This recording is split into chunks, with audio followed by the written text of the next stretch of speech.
Women in particular call me a misogynist and I hate women and whatnot. Bro, I love women. The love, respect, adoration. And the only thing better than that is 2 wives. You understand? She might complain in the short term, but she respects you in the long run. She actually is showing you that she doesn't like it just to see if you have the balls to stick to it. You know, my dad hid his polygyny from his family. Do you know how long he hid it for, bro? I swear it must have been 15 years. Do you know why? It's so important to me to share this because I know how much of a devastating impact a bad marriage can have on you. Let me tell you something. I've never shared this on camera. It's Your Camel exclusive. I had psychological erectile dysfunction. Switch the camera. We're getting back at it. Welcome to Your Camel, all about grinding today for a better tomorrow. So if that's your kind of jam, make sure you hit that subscribe button. Today we got a special guest, man, hailing from Luton, bro. Pleasure to be here. MAHDI TIDJANI, welcome to the podcast, man. Shukran. Okay, we got the soundboard, mashallah. That's it, man. Let's start, because I don't think you need an introduction, man. Everybody kind of sort of knows you, but just in case there's a few segment that doesn't know you, yeah? How would you describe what you do? Tell us a little bit about yourself. So in the online space, I help Muslim men get married. And that is all encompassing from going from not having any interactions with any sisters at all to being in a marriage that is unfulfilling or is lacking in intimacy, some type of major issues that can result in divorce. So A to Z. And that's what I'm known for in the online space. Offline, we have Black Label. We can get into that later on, inshallah ta'ala. 100%, yeah. I made some notes. So you're a social media influencer who's amassed over 182k subscribers on YouTube. As you mentioned, you have a private mastermind group called Black Label, exclusive to 6, 7-figure entrepreneurs. 6, 7, and 8-figure entrepreneurs. Jeez. Had to mention that 8 in it, bro. Has to be done. There's a couple of them in there, so alhamdulillah. Is it? Respect, man. And as you mentioned, your goal is to help Muslims get married and protect them from zina, right? Muslim men, absolutely. By default, Muslim women as well, because we're not marrying guys out here. You get me, bro? Yeah. Not part of the rainbow thing. But check this out, bro, yeah? Despite that, right, you're seen as a controversial figure within the Muslim community, right?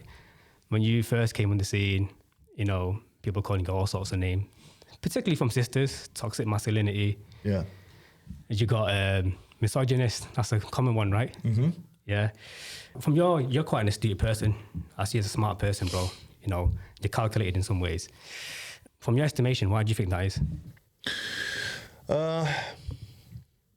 To quote Hijab, actually, something he said on the podcast he did with Fresh and Fit on Islam and Christianity the other day. And he said, when you make an argument with force, people tend to see you as coming off as arrogant. And I make the vast majority of my arguments with force because I believe in what I'm saying.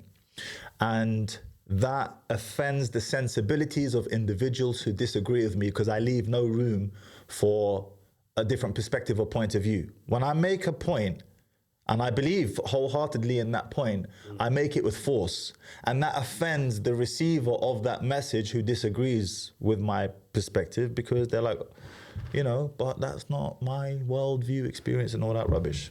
Interesting, man, because I'm actually one of your subscribers from pre-1,000 subs. No way. Yeah, okay, yeah. Respect, bro. Shout Respect. out, Allahumma so barik. I've seen the controversy, the ups and downs, and also the evolution of MAHDI TIDJANI, which we'll get into a bit later on. Good. But just for the audience who are new to you for the first time, right? You know, what does your YouTube channel focus on? What's your niche, would you say? In the beginning, bro, social media I was not trying to become anything on social media. I wasn't trying to become some influencer guy.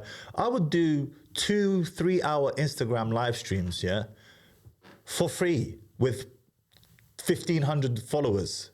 Because the topics that I was covering, I felt like I needed to cover them. Shout out to Amir Khan, he was forming a lot of the bulk of my content back in the day because there were just so many outrages to cover with him. But did you have a conversation with him direct? No, just covering his stuff, Yeah, I've seen that. So it wasn't like I was trying to become something or anything online. It was, I felt, you know that saying, are you dragged or driven?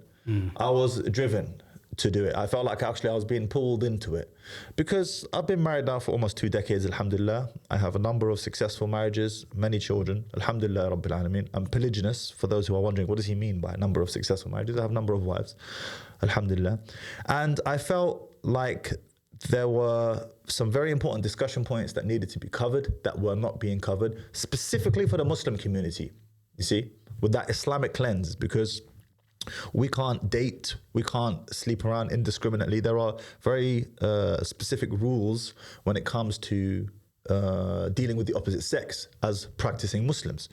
And I looked at the landscape, and it appeared to me that nobody was covering it in the way that it needed to be covered, from my vantage point at least anyway. And that's why I started creating content online. It wasn't because I wanted to become anything. I just felt the need to switch the camera on, which at that time I had no mic, I had no camera. It was just the Mac. I had a Mac computer, and I was just speaking into the Mac speaker. Yeah. I didn't have a clue what I was doing, bro. That was it. But check this out, bro. Like, because one hand, you want to make a difference within the Muslim community, right? Right. So you're essentially, what you're saying, whether you like it or not, you're positioning yourself as a Islamic personality. Yeah, I guess so. So on one hand, you're saying that, and on the other hand, you're saying, you're when you first came on the scene, like I said, I'm pre 1,000 subscriber. Yeah. You came in guns blazing, bro. Yeah. You were sending for this sister, that sister, Amir Khan. Yeah. For example, Amir Khan, like I said, I'll prove it, bro. I've seen your content, right? You were saying to Amir Khan, Homer Simpson. That's what you're calling it. By the way, I love Amir Khan, by the way. So respect, brother. But yeah, Homer Simpson. I think you mentioned that Keeping Up with the Khans, you couldn't watch it. It's cringe. So you wasn't clearly on a mission to make friends, if that makes sense. Yeah, because I had no, first of all, I had no experience with social media. So I didn't know what I was doing. I'm a lot more strategic now, okay? Right. Because I realized there's a bigger picture. I can have a bigger impact if I'm more strategic. Right. So now I'm more strategic. But in the beginning, bro, it was just like, I need to just talk about this. And I didn't care. I did not care because I wasn't there for having an impact. I was there because I thought this needs to be spoken about. Whoever likes it can take it, and whoever doesn't, then stuff them. It doesn't matter. Right. Do you understand? Yeah. And that includes all of those segments that I did on Amir Khan and whatnot. Bro, I grew up watching Amir Khan box. That's what I love Amir Khan. That's why it pains me to see what he's going through with his wife. And make no mistake about it. May Allah give them a long and fruitful marriage. But if he continues on the trajectory that they're on, make no mistake about it. I make a prediction from now, and you can clip this up whenever it happens. And God forbid, I hope it doesn't happen. But if he continues on this trajectory that he's going on with his wife right now, they will end up divorced. And she will be the one who ends up leaving him. Make no mistake about it. So Amir Khan, he's in the spotlight, so he gets more flack. But his situation is a representation of a lot of families, a lot of Muslim families, and the situations and experiences that they have when dealing with their wives. So initially, right, just touching upon what you said, what was your pet peeve that inspired you to the point where you want to pick up the camera and start spitballing? What was it? What was the trigger? Men unnecessarily suffering in their marriages.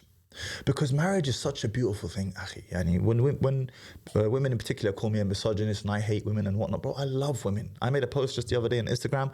Outside of the sweetness of Iman, there is nothing that compares to the love, respect, affection, adoration, peace of a wife. And the only thing better than that is two wives. You understand? And on and on. But outside of the sweetness of Islam and Iman, bro, nothing comes close to that. And guess what? Money can't buy it. Yeah. Case in point, Amir Khan. Money can't buy it. You don't need tons of money to curate that environment. You need the playbook. And alhamdulillah, I experienced that. Walillah alhamd. But I have also experienced the opposite. I know what it feels like to be in a bad marriage. I know that experience all too well. And I was able, with Allah's permission, firstly and foremostly, to rectify that and to fix that. So that's why it's so important to me to share this, because I know how much of a devastating impact a bad marriage can have on you, both personally and professionally. And I know how much of a motivational impact a good marriage can have on you, both personally and professionally. It's very extreme, the impact that a woman can have on you, for better or for worse. Yeah. There's going to be, your woman's going to influence you regardless, right? If you're a high value man, low value man. But the question is that going to be a positive influence or a negative influence? That's what you're saying basically, right? Absolutely. And life is so much better when you have that positive influence, when you have a supporting, loving, respectful wife who desires you, who she respects you, she desires you, she's into you. Do you understand? Like, it sounds like very cliched, basic terms. But apparently, this is not the experience of many people today in the world, or at least a number of individuals, a large percentage of the population of men are suffering in that regard, needlessly. Yeah, 100%. We'll get into that in a bit more detail as well, 100%. Would you say your passion was fueled by anger then, in the beginning? Maybe. No, not anger. It's like annoyed, and just annoyed. I was like, this is so ridiculous. It is so needless suffering. You know when you see someone suffering needlessly, like, bro, why are you driving with the handbrake on? Take the handbrake off. Do you understand? Yeah. That's what it felt like. I was watching men driving with the handbrake on. This is pointless. And it's so easy to take the handbrake off. Do you understand? 100%. You mentioned Muhammad hijab a moment ago, right? Yeah. So let's explore that, because when your reach started to expand, you started to attract the likes of Gabriel Romani, Muhammad hijab. And they, I think hijab, if I'm not mistaken, described it as a flame that I want to put out before it becomes a cult. You remember that in that debate? I think he was talking about Redpill in general, but he wasn't singling me out specifically. Fair enough, yeah. But there was a connection, I would say. Perhaps, He probably connected you in some ways to that, because you were seen as the Red Pill guy. Red Pill Mahdi was your Instagram bio for so long, right? The Red Mahdi. Mahdi, sorry, yeah. First of all, how did that sort of, all the, the community, you're so visible to the community as a target, how did that make you feel? Did you get discouraged in any way, or did you make you think, reflect? It's a good question. Because I first blew up on TikTok before Instagram and YouTube. And when I first started blowing up on TikTok, for all the wrong reasons, like getting a lot of hate, that initially it did affect me. And by affect, what I mean is this was a strange experience, having dozens of death threats and hate type DMs on a daily basis, having your comment section filled with garbage. That's when I ended up stopping reading comments. And just generally feeling like you were ostracized from society. So that was definitely a strange experience. Nobody wants to be ostracized. Nobody. Yeah. Right? And that's what it felt like in the beginning. But I navigated that. I remember once actually it got to a point where I started journaling the emotions I was going through. And I was like, this is a lot to deal with. And I'm a grown-ass man. Imagine. I don't know how kids deal with it. Irrespective, you start to build a thicker skin. The more you go, just like in weight training. Yeah. The first day you go in, 60 kilo bench press is difficult. But eventually it starts to feel a bit easy, and then you can move on to 70 and 80 kilos and so on and so forth. And it got like that to the point now where I'm completely immune to the hate, and it still comes in large amounts. But I guess you could say as well, I do get a lot of love as well. Just before I walked up in here, literally just before you met me, there were two girls and one guy outside, and they both came up to me like, "Are you that YouTube guy?" Like, "Oh, I was just watching you just yesterday." No way. Yeah. And I only get love in real life. Yeah. These guys in the comments, wallahi, uqsim billah, I've never had a conversation with them in real life, never. Right. I only get people like thanking me, shaking my hand, taking photos and whatnot in real life. So that definitely provides you with motivation to continue pushing. Yeah, it's interesting because it didn't discourage you in any way, shape or form. What I've noticed, it kind of fuels your growth and your desire to kind of, drive through it. Bro, I have a folder on my phone. I have a long memory, especially when it comes to negative comments. Yeah. And there's a folder in my phone. I think there's 153 snapshot images in there of DMs. And I still got all you punks usernames. Yeah, you're all there. I might release a compilation one day of everything, not everyone, because there were too many, but I just snapshotted 153 of them, of what they said, the comments that they made. And I used it as motivation. And the funny thing is that actually, exactly as you just said, that hate was very much a fuel for me to continue pushing forward, because I realized that I'm striking a chord with individuals. They don't like what's being said for a reason. It's affecting them. Why? There are a number of reasons for that. We can go into that later on.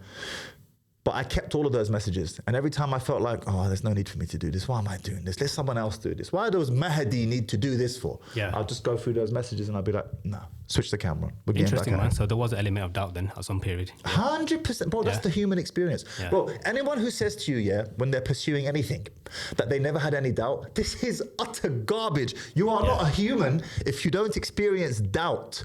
I still experience self-doubt to this day, because as my objectives, my circle of objectives, goals get bigger and bigger, the mission becomes more and more complex. Doubt will never leave you, bro. Yeah. Do you think Elon Musk, who has a very, very big mission of getting to Mars, doesn't have doubt? But of course he has doubt, but he still does it anyway, because what's the other option? Quit? Yeah. That's a more difficult scenario to deal with, quitting, than it is to fail.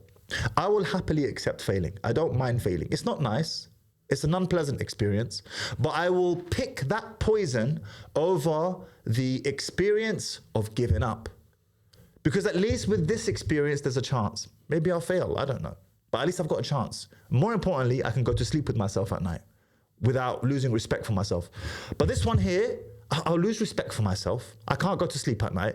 So I might as well just try. And if I fail, I fail. And you will fail along the way, but you'll also experience successes, which makes it worth it. You either learn or you win. Basically. Learn or win. You don't lose. Exactly. But you do lose if you quit. If you quit.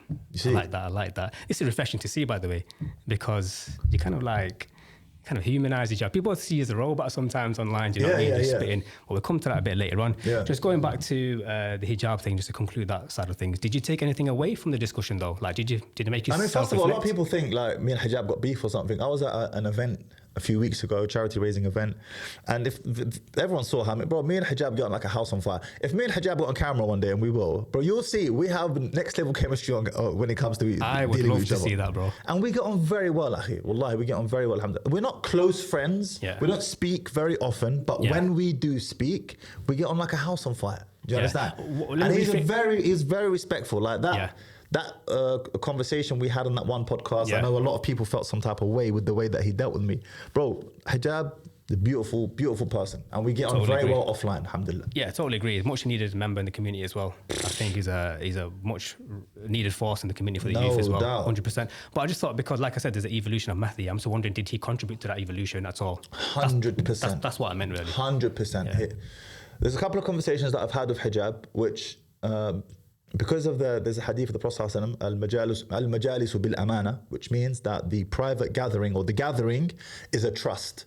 Meaning if me and you have a conversation offline right now, okay? Yeah. And I go and share something on camera tomorrow about what we spoke about, irrespective of whether you told me, Mahdi, don't share this or not, I cannot share it without your permission. Yeah. You see? Irrespective of whether you told me or not.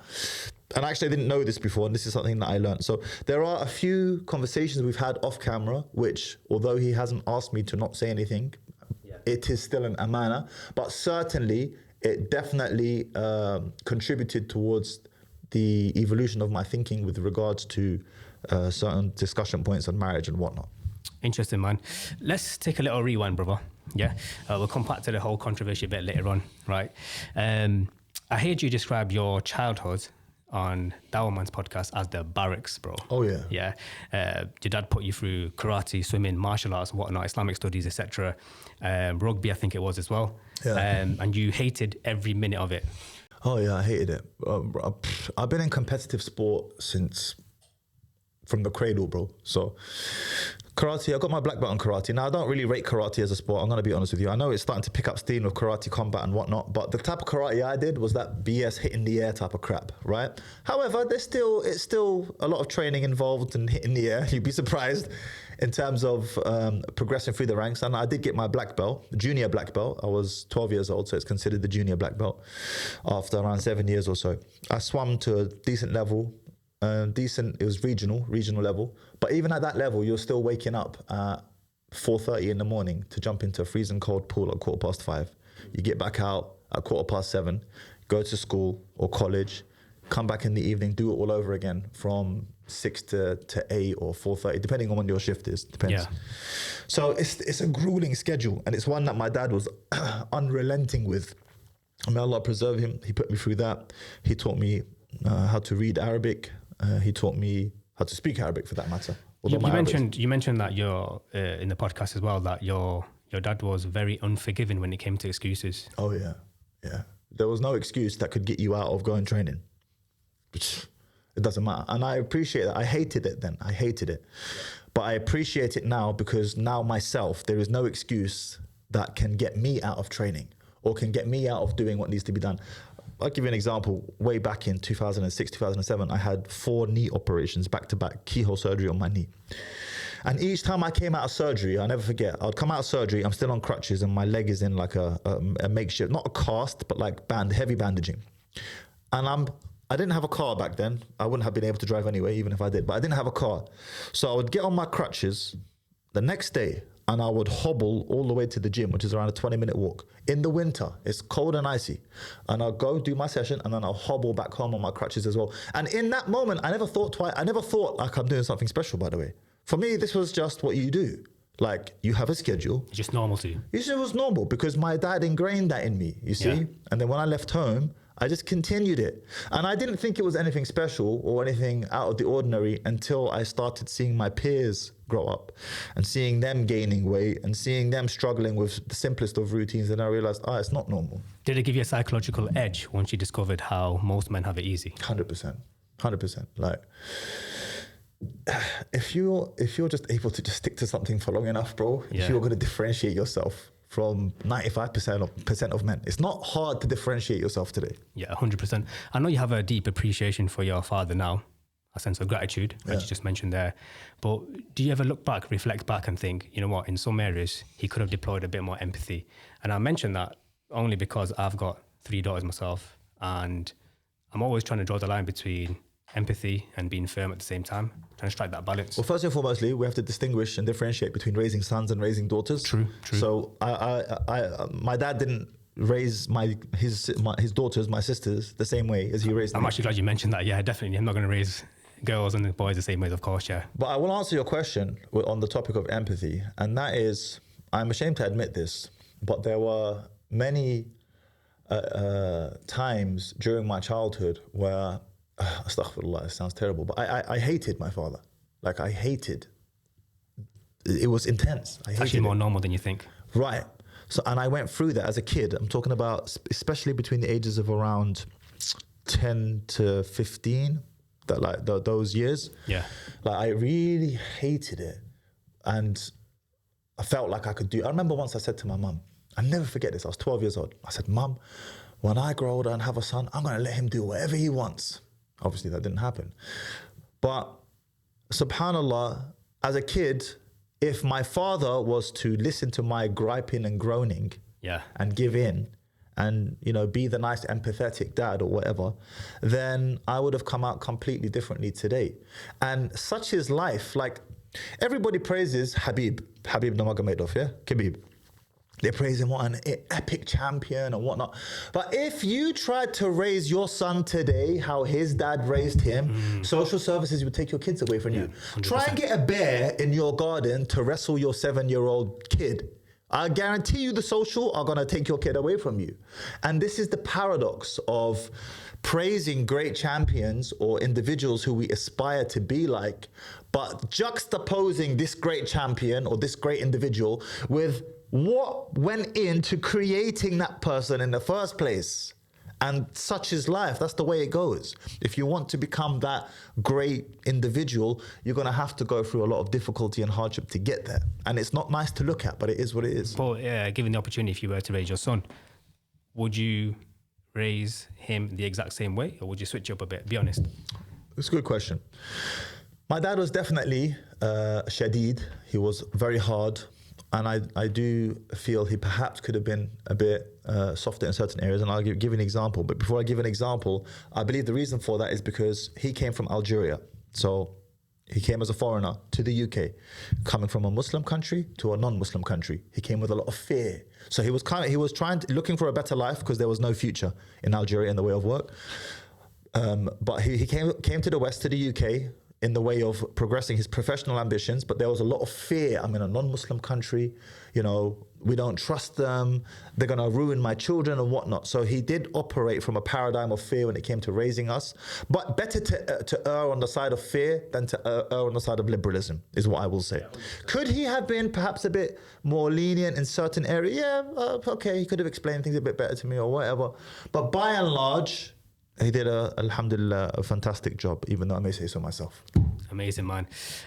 We got a ton of questions, by the way, on Instagram, by the way, right? So I brought a story out saying I'm going to have Mahdi on, right? Yeah.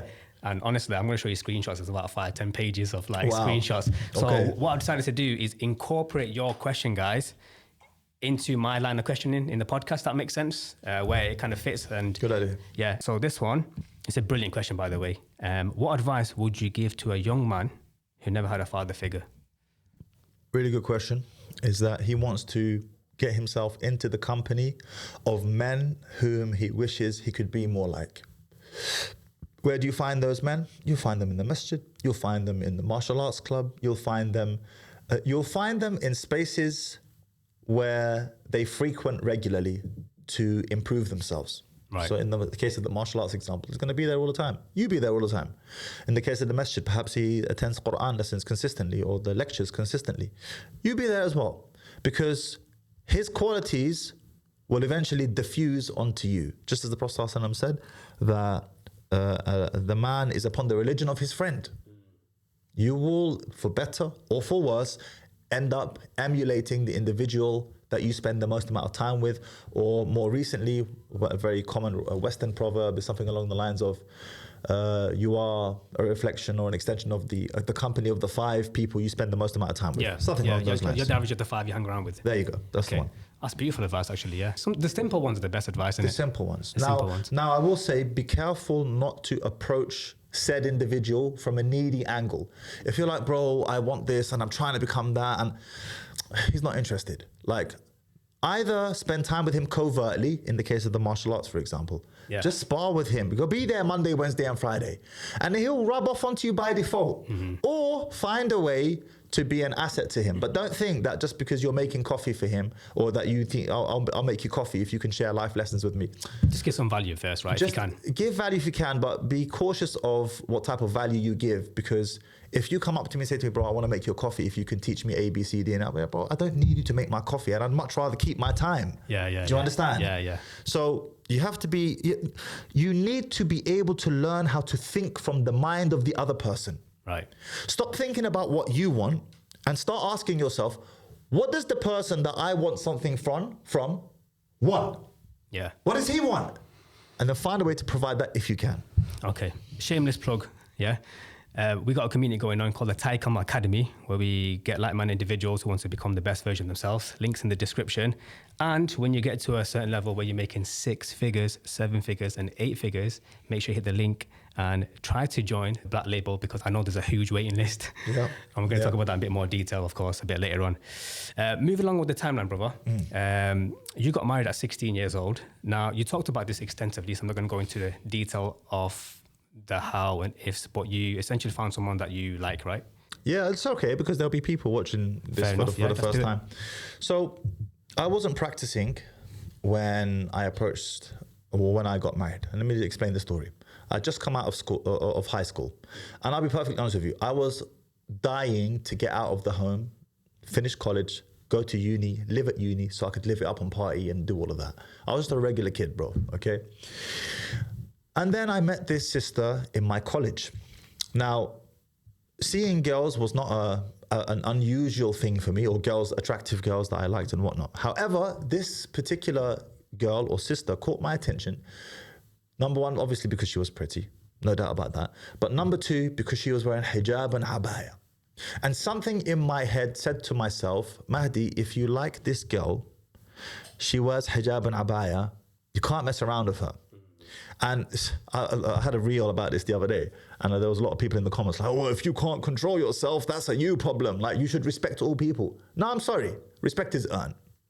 If you want my respect, you must earn it. And I respect women in particular who respect their bodies, because women know that by putting her body on display, she is attracting attention of the wrong sort. If you don't want that attention, don't put your body on display. But don't complain. Don't complain when people start looking. It's like getting, I don't know, some Bugatti Veyron or something, and then complaining, everybody looks at my Bugatti. Why do people keep, brother, why didn't you buy a Vauxhall Corsa? Why are you complaining? You know exactly what you were doing. Yeah. Do you understand? Same with women. So something in me, it was like my fitra, the natural disposition inside of me, or perhaps my upbringing as a Muslim, I don't know, said to me, I can't mess around with her. If I'm interested in her, I'm going to have to marry her. And that's exactly what we ended up doing. From the day that I said to her, I want to marry her, it was funny the way we said it. She said, are you thinking what I'm thinking? I said, why, what are you thinking? She said, you tell me what you're thinking. I said, we'll say it at the same time. Just kids, bro, 16. I said, marriage. And she said it at the same time. I said, okay, you go to your dad, I'm gonna go to my dad. And that's what we did. I told my dad, she told her dad. And 6 weeks later, we got married. We had a nikah. And it was legal back then. They only changed the law recently in the UK, but getting married at 16 was legal back then. Yeah, me and you are in the same age category, by the way. Okay, how old are you? 30. Bro, I keep forgetting my age. I'm 36 in June. Brother, you don't look 36, mashallah. It's that Bengali genetics, bro. That's what it is. Mashallah, mashallah. But yeah, even in our time, 16, because people think, wow, 16 now. But even in our time, looking back at 16, that's very young, bro. Like, I got married at 27, G. Right. There were drastic changes that I need to make. I need to learn things on the job, for example, right? Now, at 16, bruv, you don't even know yourself. Like, you're going through an identity crisis. You're mixed race as well. On top of that, you got that side coming in, right? You talked about inferiority complex in another podcast. Yeah. All of these things in a mishmash, right? You're still figuring out who you are as a person. You know, was it a shock to the system for you at 16, or was it how you kind of expected? Really good question, because you would think it would be, but subhanAllah, there's a barakah in halal that is difficult to describe. Barakah meaning blessing, for the audience who didn't understand that word perhaps, but there is a barakah that makes the unusual feel very normal when you do something for the sake of Allah. First of all, I wasn't the first person to get married in my year. There were 2 brothers who got married before me. Really? Yeah, they got married before me. They're 16. So that set the tone. In college, they were in my year, in college, 16 years old. So that set the tone. One of them was actually from my school as well. So I was like, okay, if my guy can do it, then I can do it too. And they all started practicing. He started practicing. This one started practicing. I was like, well, he did it. Dean did it. Hassan did it. Well, I can do it too. Do you understand? Yeah. And then there was what I already spoke about. And to answer your question, did it feel abnormal? No, bro. Do you know what felt abnormal? SubhanAllah, when I look back on it, whenever I talk to girls in haram, just conversations or whatever, that felt abnormal. There was always something weird about, bro, let me tell you something. I've never shared this on camera. It's Your Camel exclusive, okay? Say it to the camera, bro. Yeah, this is a Your Camel, MAHDI TIDJANI exclusive. Jeez. But SubhanAllah, do you know, Akhi, that Alhamdulillah, I didn't commit zina before I got married. All praise is due to Allah, sex outside of marriage. But bro, there were many opportunities where I could have. And wallahi, akhi, I had psychological erectile dysfunction. What? When I look back on it, that's what it was. Yeah. And even the thought, I'm not talking about being in a room, I'm just saying even the thought, akhi, would kill my guy down. I wasn't watching porn. We didn't have porn on phones and that when if you wanted to watch porn as a kid, back then in the early 2000s, you had to go and buy a magazine from somewhere. Yeah. It wasn't as easily accessible. Yeah. Maybe satellite TV or the internet was slow. We had dial-up and my dad can see all the history. It's a long day. Do you understand? If you wanted to access porn, then you're going to have to really go out of your way to find it. It's long. It's long, you remember. So... Not that I did it, by the way. So, but my point is that the erectile dysfunction was not induced through porn, which is the case for so many men today. Yeah. It was a nervousness, akhi, that I can only attribute to perhaps in the back of my mind knowing that this is haram. Like what I'm doing is just wrong. Bro, when I got married, it was like everything was just normal. I can't describe it to you other than there is a blessing, a barakah in doing something for the sake of Allah, because I did it for the sake of Allah, and putting your trust in Him in a situation that would otherwise look very abnormal to the masses. He just makes it normal for you. Yeah. That's so interesting, man. I wasn't expecting that, bro. I'll be honest with you. Because at that age, your testosterone is peaked, bro. Peaked, 16. akhi, do you know what I mean? And I shared this story. With a brother just recently who got married just a few months ago. And he looked at me and he said, no way. Yeah. You too? Yeah. I said, what do you mean you too? He said, bro, that happened to me. Like so many times I tried to do it and my guy down below would just disappear. And I said to bro, this is a blessing, you know that? Because a lot of men, that's a blessing. If you are unable to get it up in haram, alhamdulillah. Yeah. Alhamdulillah. Do you understand? Do you know what? I don't know if you're aware of this South Asian community. We have this whole in-law situation going on, bro. Live with in-laws. I'm guessing it's not the case in Algerian. No, it can happen. It can happen, okay. Yeah, but I think perhaps it's more common in South Asian 100%, culture. yeah, it's a madness. My point in mentioning that is because at 16, I would imagine you're not financially set up. Of course not. So what was the living arrangements like for you? May Allah reward my mother. I mean... So when we got married, my mum, she moved out. So my dad was sleeping in downstairs at the time. I think there's something wrong with his back. I can't remember. He was sleeping on the floor. He needed to sleep on the floor. Yeah. And my mum was sleeping in her bedroom upstairs. And may Allah reward her. I didn't ask for nothing. She just voluntarily moved out of her room and gave me and my new bride, my new wife, her room to move into. And we're not a rich family. We're very much middle class. Okay, it was a 3-bedroom house. 6 of us living there. With my wife, it was the 7th. And my mum moved into my tiny little box room. It's like half the size of this room. It's tiny. Tiny, like maybe from this table here to the end. I think the camera captures that, right? Yeah. And not much wider. Tiny little box room. And she moved out of that for me and my wife to move into her room. And they sustained us for the first year whilst we were living at home, because I moved out in the 2nd year. My wife fell pregnant. But for the first year, my parents completely sustained us. May Allah reward them. And I don't say that lightly, because if my parents had not facilitated us getting married, eventually we would have fallen into haram. There's no doubt about this. We would have fallen into haram. And look, me and my wife that I married back then, we're not together today. We've gone our separate ways, okay? And you could say, oh, but Mahdi, isn't that proof that getting married young is a bad idea because you had a divorce and you had children? It's not great. It's not good not great having a divorce and children growing up in 2 different households now. But do you know what's worse than that? Zina, fornication, sex outside of marriage. That's worse. And the overarching concern of the religion is to protect the private parts from zina. So that period of my life served its purpose. Yeah. Protected me from haram. We were married for 11 years, alhamdulillah. We had a number of children. It brought me back to the deen. I started practicing straight away. It served its purpose. Is it ideal that we went our separate ways? No, it's not ideal. Yeah. But what's worse than that is if my parents hadn't facilitated us getting married and then committing zina. And by the way, there's no guarantee you're not going to get divorced if you get married 10 years later anyways. Yeah. Like, divorce can happen at any moment. So alhamdulillah for that experience. Instagram question, right, which ties into what we just talked about. How does one get married if they are broke, and what should their priorities be if they are struggling with cash? So generally speaking, okay, my situation was unique in the sense that both our parents were on board. So if you're a young man and you want to get married, this is your only shot, the only way that you're going to do it. And by young, I mean like as young as me, in that 16 to 18, 19 age bracket. Because after that, technically you could start working and maybe we can get into that later on, all right? But let's say you're as young as I was, 16, 17, 18, 19. Just for the record, getting married under the age of 18 is now illegal in the UK. It's legal in Scotland, wink, wink. But it's illegal in the UK, so just putting that out there. Regardless, the only way you can do it is the way I did it, which is you put the cards on the table for the families to see straight away. Mom, dad, look, I'm coming to you because I don't want to commit haram. I met this sister. She met me. I like her. She likes me. She's gone to her family. I'm coming to you. Please help us to get married. Even if we have to live in our separate homes, because me and my wife did that for a little period of time as well. Yeah. I lived in my home with my parents and she lived in her home with her parents, because we're not rich families, but we made it work. Sometimes I'd go over to her to see her in her family's home. Sometimes she'd come over to me to see me in my family's home. I didn't have money for hotels or whatever. I didn't have money, bro. Do you understand? But we figured it out. We figured it out because marriage will be as easy or as difficult as you make it to be.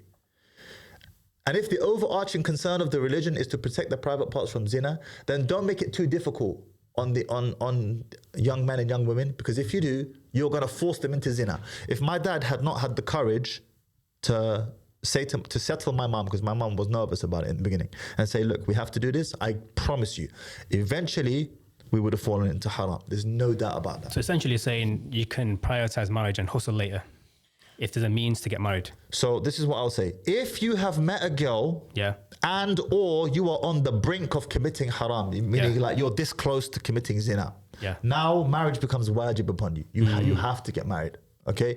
So now you do need to prioritize it. And we're talking about now kids as young as I was, okay? Young men as young as I was.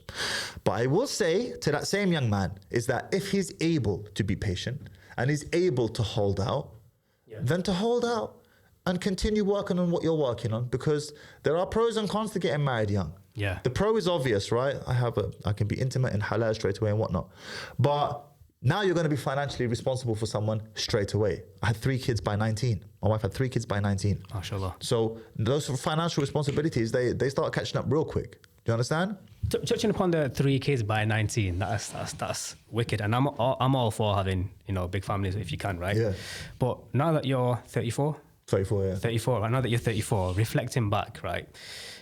Would you advise people, as you just did there, like maybe hold off having kids so early on, or are you still in the position where like, nah, it's cool, man, just have... I was asked this question today, by someone else, and I will give 2 answers. I'll give the answer for me, and I'll give the answer for the general people. Yeah. And that is not to say that I'm unique or special, but if I was to answer for myself, if I could go back in time today and not have children at that age, you could give me a pill. Take the red pill, you won't have children. Take the blue pill, you will have children, or whatever. Maybe it's a bad analogy, okay? Yeah. But regardless, I would turn back time and I'd do the same thing all over again. Because, bro, it's amazing having kids whilst you're still a kid yourself. Like, okay, I'm not a kid, I was a young adult, but it's a different experience raising children whilst you yourself are still youthful. And a part of my character and personality has frozen in time. There's a kiddie side to me, that kid sense. Like, I get on really well with children because ever since I was 16, I've had kids around me. So it keeps you youthful. And you are able to grow up with them. They literally grow up like your siblings. Do you understand? But if I'm now to give the general answer I would give is, it's not an unwise idea to hold off for a couple of years. You're young, hold off for a couple of years. Go travel if you can, go abroad, have some fun on your own, get to know each other a bit better, and then have kids. There's no rush. Yeah. So I have to answer it like that. It's a bit more nuanced answer, right? Nuanced answer. Yeah. This is the evolution of Mahdi. So before, we didn't get that nuance. Sledgehammer. Yeah, we'll come to that in a bit. Yeah. But also, I don't want to paint just a rosy picture all the way through, because at the end of the day, a lot happened in your life, bro, that I would argue that most people don't experience in a lifetime. So how would you summarize the period between 16, getting married, and 28, which is when you got divorced, if I'm not mistaken? 11-year period. Okay, a lot happened there. Got married at 16, 3 children by 19, second wife by 25, third wife by 27. Before all that, actually, when I was 20, my third son, Abdullah, he died suddenly from SIDS, sudden infant death syndrome, right? Just in his sleep. We woke up, covered this in the past, but he died suddenly in his sleep. So a lot happened in between that time. But what was your question? Remind me what your question was. My question was 16 to 28. How would you summarize that period of your life? Because like you said, I was just going to mention that your son passed away, for example. Like, let me frame it like this. Like, according to psychologists, top 2 traumas up there, number 1 is losing, for example, your son or a loved one. Number 2 is divorce. Yeah, divorce is like death. I wasn't expecting divorce to be so up there. It's such a traumatic experience. So you've been through that in that 11-year period, right? Yeah, divorce is like death, bro. Especially, like, I grew up in a household where I saw my dad make it work with my mum no matter what. Yeah. Like, he was very, very committed to the marriage, and that had a great impact on me. And I said to myself, I'm going to make my marriage work no matter what. Now, in the end, me getting a second wife was too much for my first wife, and she wanted to leave the marriage, so she left. But that, going through a divorce, especially when you never expect it, it's like death. It's like somebody died. Because when you come together in union with a woman, and a woman comes together in union with a man, you fuse together. Yeah. You do start to fuse together. And the ultimate fusion is intimacy. You bond and you fuse together. So when you go through a divorce, it's like, initially it's like someone dying. But just as with someone dying, so long as, and this is the caveat I will give, you did your best to make the marriage work. You exhausted all possible avenues that you could think of and consider. And it still came to an end. When it comes to an end, you will grieve over that death, but just as losing a loved one in real life, you will eventually move on. Do you know the only types of individuals who struggle to move on from someone physically dying? Is the individual who knew he could have done something about that person dying and he didn't. I could have saved your life. I could have given you that tablet, or I could have introduced you to that doctor, or I could have funded your medical care, or he could have done something Those are the only individuals who never move on from their loved ones dying. Everyone else moves on. If your parents pass away, you know, la samahakum Allah, tomorrow or whatever, you'll grieve for a period of time and then you'll move on. Same with divorce. Yeah. If you did your best to make it work and it still didn't work, when it comes to an end, you will grieve, but you will eventually move on. And the only ones who don't move on are the ones who know that they made a mistake. 100%. You're saying that you've exhausted all options. All options. No, maybe there were more options that Yeah. you didn't consider, but Yeah. all known options you Right. exhausted. How did you get through the difficult periods though? Because I know what you're saying now and you're seeing it in hindsight, in reflection. What got you through it? So I made a very specific dua to Allah. So my marriage, the first marriage, it came to a head when I was 27 at that time. And that head was, we had involved many mashayikh, arbitrators, nothing was happening. And subhanAllah, I've never shared this on a podcast either. I shared it on one of my lives, but not on a podcast like this. It got to a point where one time my wife and I were having another disagreement and she called my father over. My father came to the flat. We were living in a flat at the time. And he was trying to arbitrate between us. My younger son, Abdurrahman, second son, he was 8 years old at that time. He can read and write in Arabic. They went to Islamic school. And I would get them to write verses of the Quran all the time just to keep on top of their Arabic writing. And he went to the lounge, and I actually have a snapshot of it to this day. And maybe I'll send you a photo of it afterwards. You can edit it onto the screen. And he wrote a verse of the Quran, and I'll share that with you in a moment. And he came to the bedroom and he gave it to my dad. Now imagine an 8-year-old kid writing this verse of the Quran and then handing it to my dad. Me and my wife were still bickering and arguing with each other, and my dad's there. He just goes silent all of a sudden. And I just hear him say, La hawla wa la quwwata illa billah. And I said to him, what? And he handed it over to me. He said to me, do you understand this? I didn't understand it. He said, do you know what your son has just written here? I said to him, no, tell me. I can read it, but I don't understand it.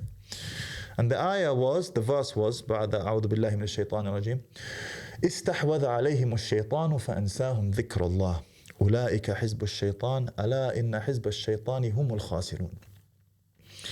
And that translates to استحوذ عليهم الشيطان, that the devil has came between them and has caused them to forget the remembrance of Allah. Verily, they are the party of Satan. Indeed, the party of Satan are the losers. This is your son that wrote this? This is my son that wrote this. And he can read and write Arabic, but he doesn't speak or understand it, okay? So it was very unusual for him to have written. He just wrote it out casually, almost as though it was like a writing on the wall. As soon as my dad saw that, he said to me, Mahdi, pack your bags, I want you to leave. So I left that day. Very shortly after that, we ended up the Imam granting my wife her khul. A khul in Islam is when the woman initiates a divorce, she wants to leave, and he ended up granting it to her. And he said to me, Mahdi, there's nothing more that I can do. Ustad Ahmed, Jazakallah khair, he said, there's nothing more that I can do. You have to let her go or I'm going to have to annul this marriage. I said, okay. And then I prayed 2 rak'ah and I made a dua to Allah. I said, oh Allah, I'm going to let this woman go for your sake. And you know how hard this is for me. I'm going to not just losing her, I'm going to lose my family, that family unit, the 4 children we had together. I'm about to lose that. And you know how dear that is to me. I'm going to let her go for your sake because it's haram for me to keep her now. There's another ayah in the Quran where Allah says to not keep your wives hanging. And she was hanging in suspense because we weren't together, but she was technically still married and it was not a nice experience for her, right? So I said, I'm going to let her go for your sake. Remove her from my heart for my sake. And then I caveated that as well. And I said, 3 days. I don't want to suffer this death, mourning this death, any more than 3 days. Uqsim billah, wallahi, I kid you not. 3 days later, it was as if this woman never existed. 11 years of marriage wiped out from my heart in a single dua.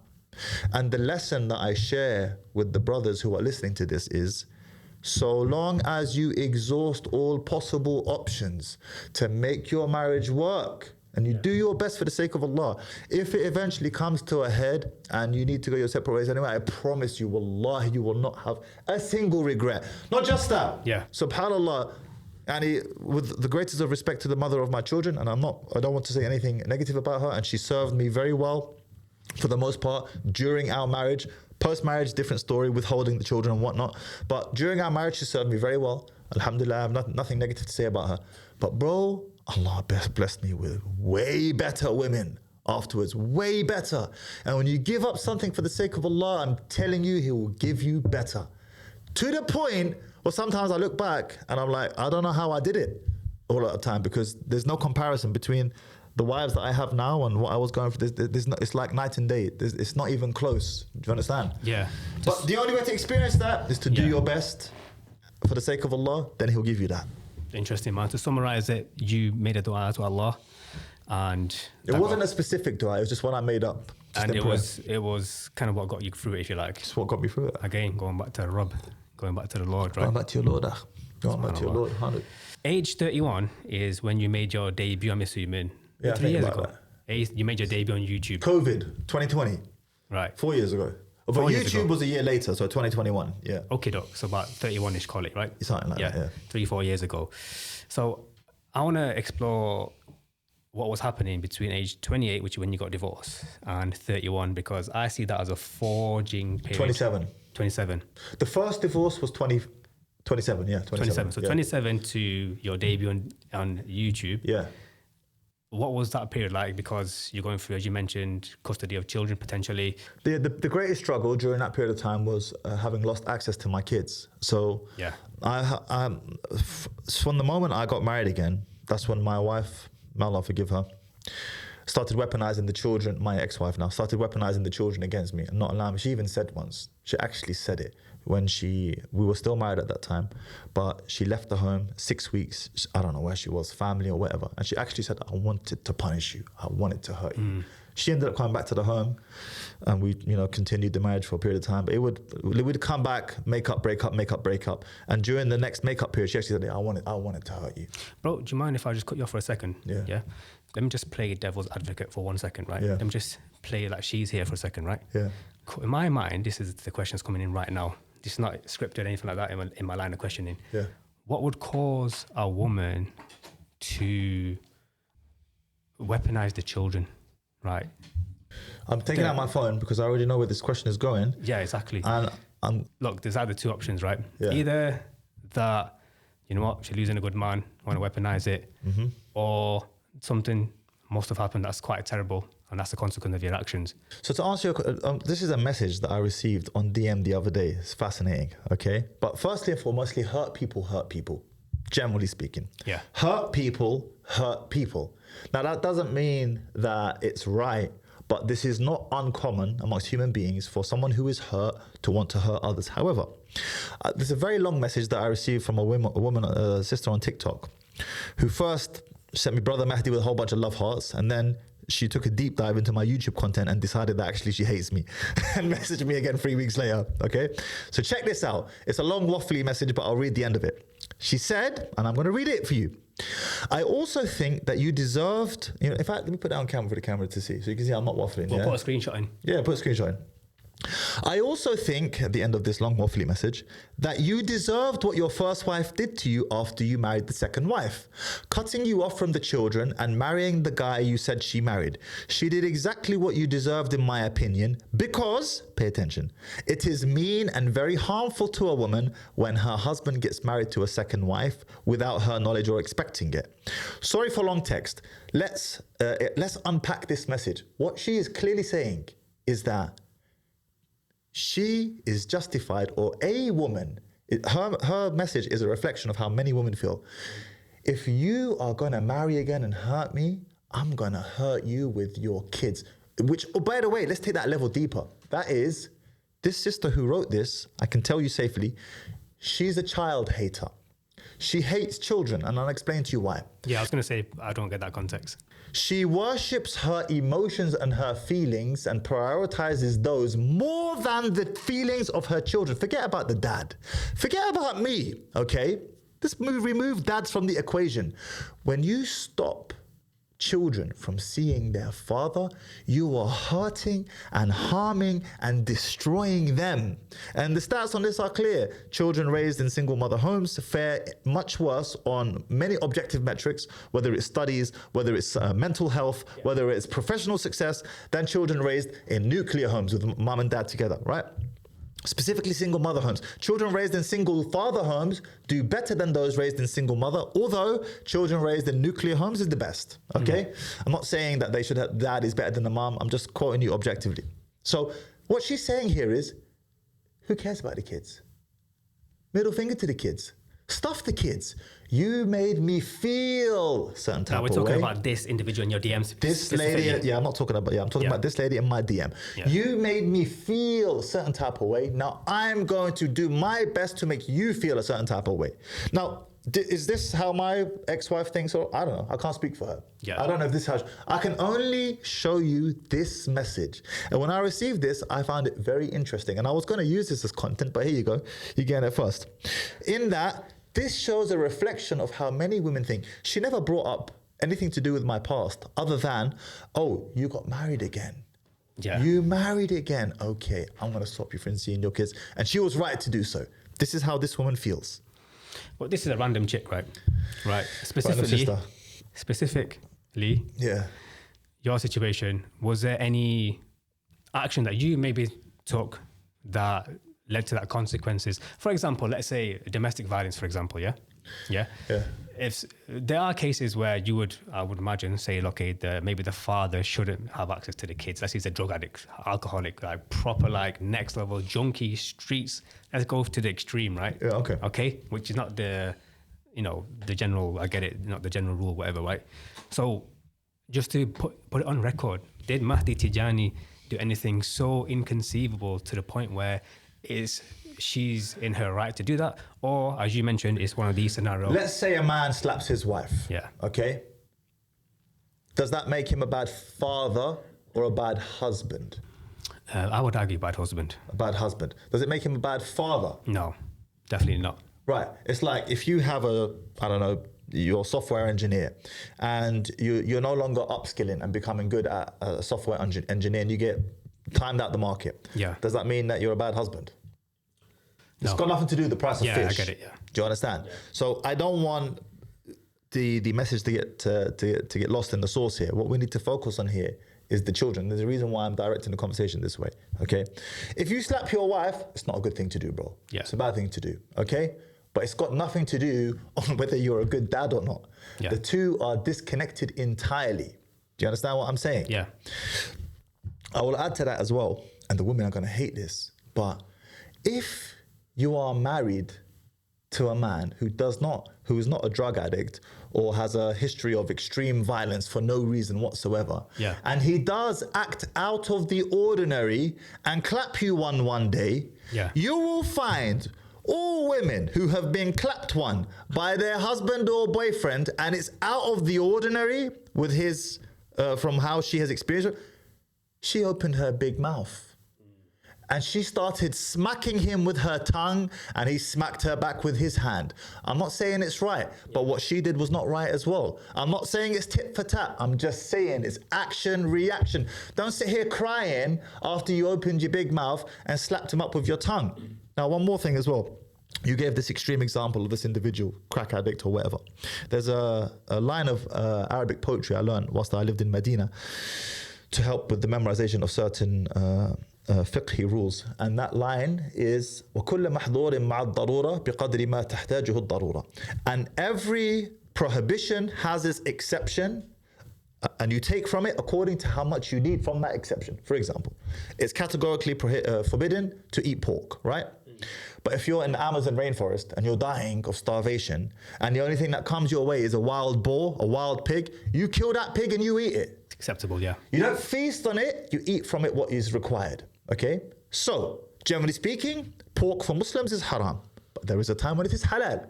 Generally speaking, prohibiting mum or dad, either of them, from seeing their children is haram. But there is a time when it would be permissible. This junkie guy that you explained, maybe he's a threat to himself and the world at large. He can't be trusted with anyone or anything. Yeah, for sure. This guy, maybe he shouldn't see his kids. So every prohibition has its exception, but the exception proves the rule. It doesn't negate the rule. Yeah, look at a man's character and see, okay, he's not a good husband, for example, right, as you put it, but he has a track record of being a good father. Give the guy access for the sake of the kids, is what you're saying. For this, it's not even to do with the dad at this point. Who Because cares you guys are finished, fair enough, but let the kids thrive in it. It's for the kids because it harms them to no end. Go and speak to children, okay? It was actually edited out, the podcast that I did with Dawah Man and Abu Bakr, but he actually, and I'm not going to say what it was because it was edited out, but Abu Bakr actually went into his situation because he I can't even say, but he went into his situation and bro, he started tearing up. You know, and that's for him to, if they want to release that or not, that's up to them. But the impact that a child that it has on a child of being alienated from either parent, mum or dad, but it's usually dads who are alienated, is both long-lasting and oftentimes irreversible. It penetrates deep and it penetrates for a long time, and it can start to affect them generationally through their own children. Yeah, 100%, man. I would love to see nothing but a reconciliation of yourself and your children in the future, man. It will happen. It will happen, inshallah. I know it will happen. This is my husn al-dhan of Allah, my good thought of Allah. It will happen. There's no doubt about it. Inshallah. And guys, make sure you watch the Dawah Man podcast, the one Mahdi did with them. Absolutely fire episode. And it goes into a bit more detail on that side. This is a bit more...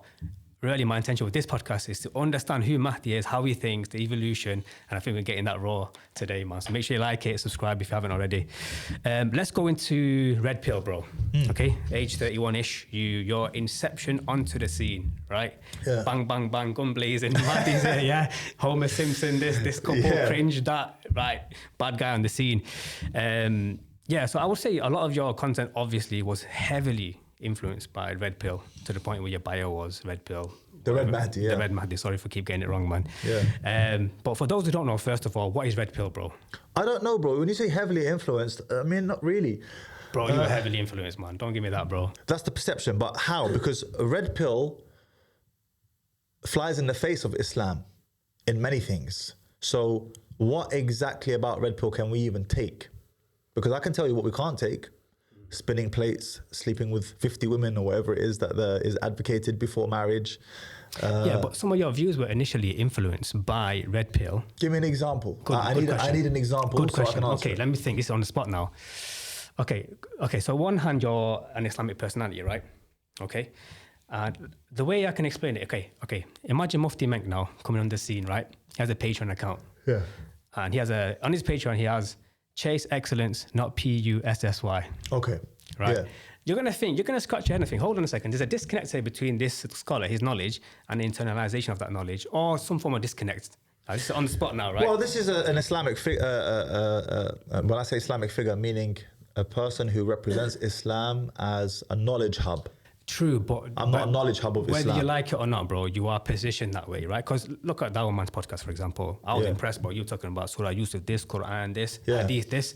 Yeah, so maybe, whether you like it or not, you're spitting these Hadiths and Quran. If you're going to do that, look, I can get away with it, bro. Right? I can get away with saying Chase P-U-S-S-Y. No, you won't be able to. No one's going to bat an eye. Because you're obviously Muslim.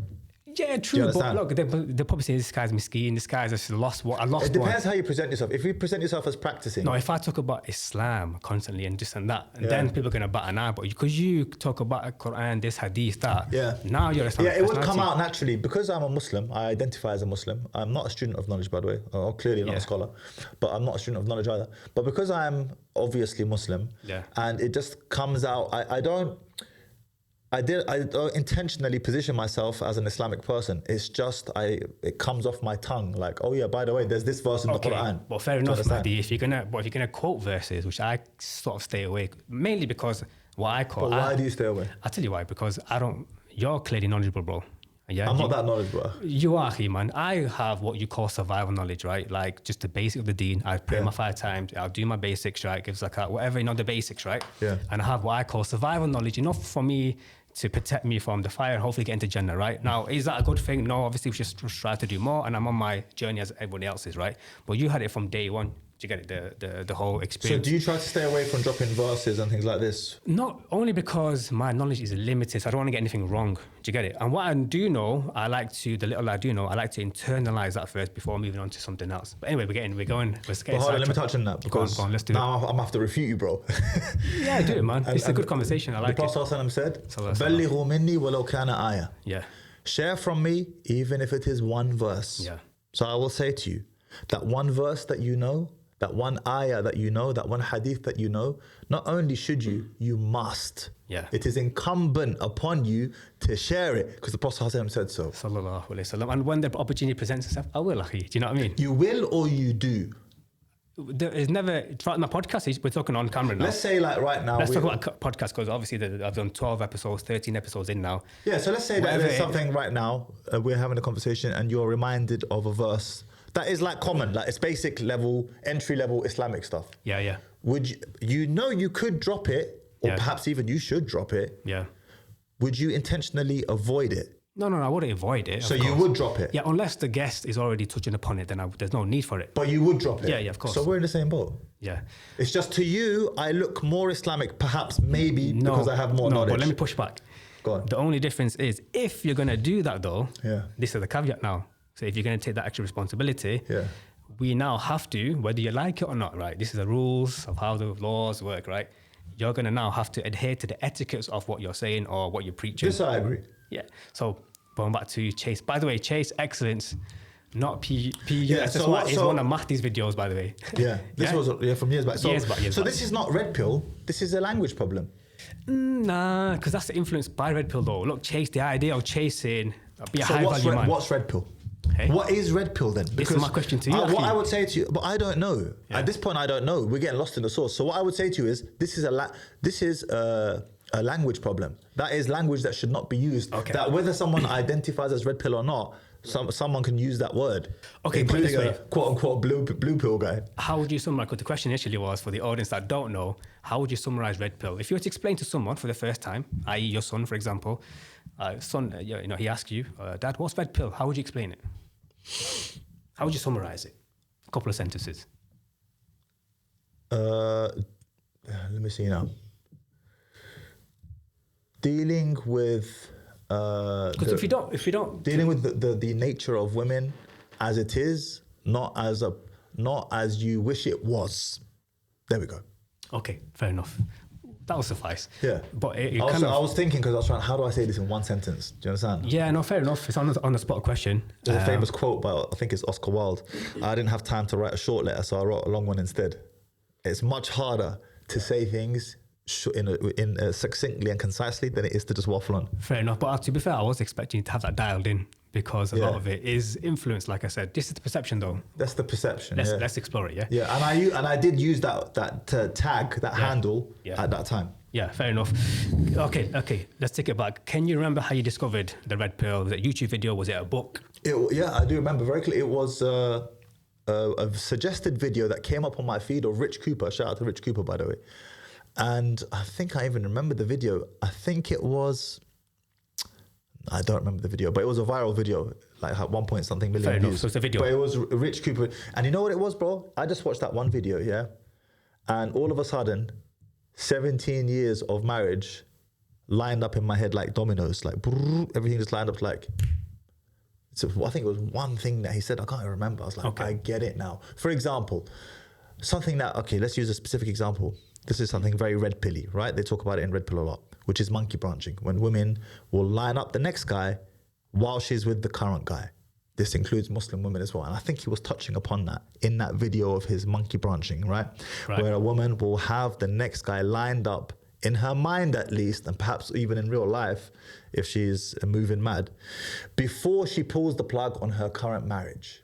And this is something that is not uncommon in any relationship, irrespective of your religion. Islam came to put prohibitions in place to keep people in line, but this is something that is unfortunately very common. What would you say the main things are that you identified with the movement?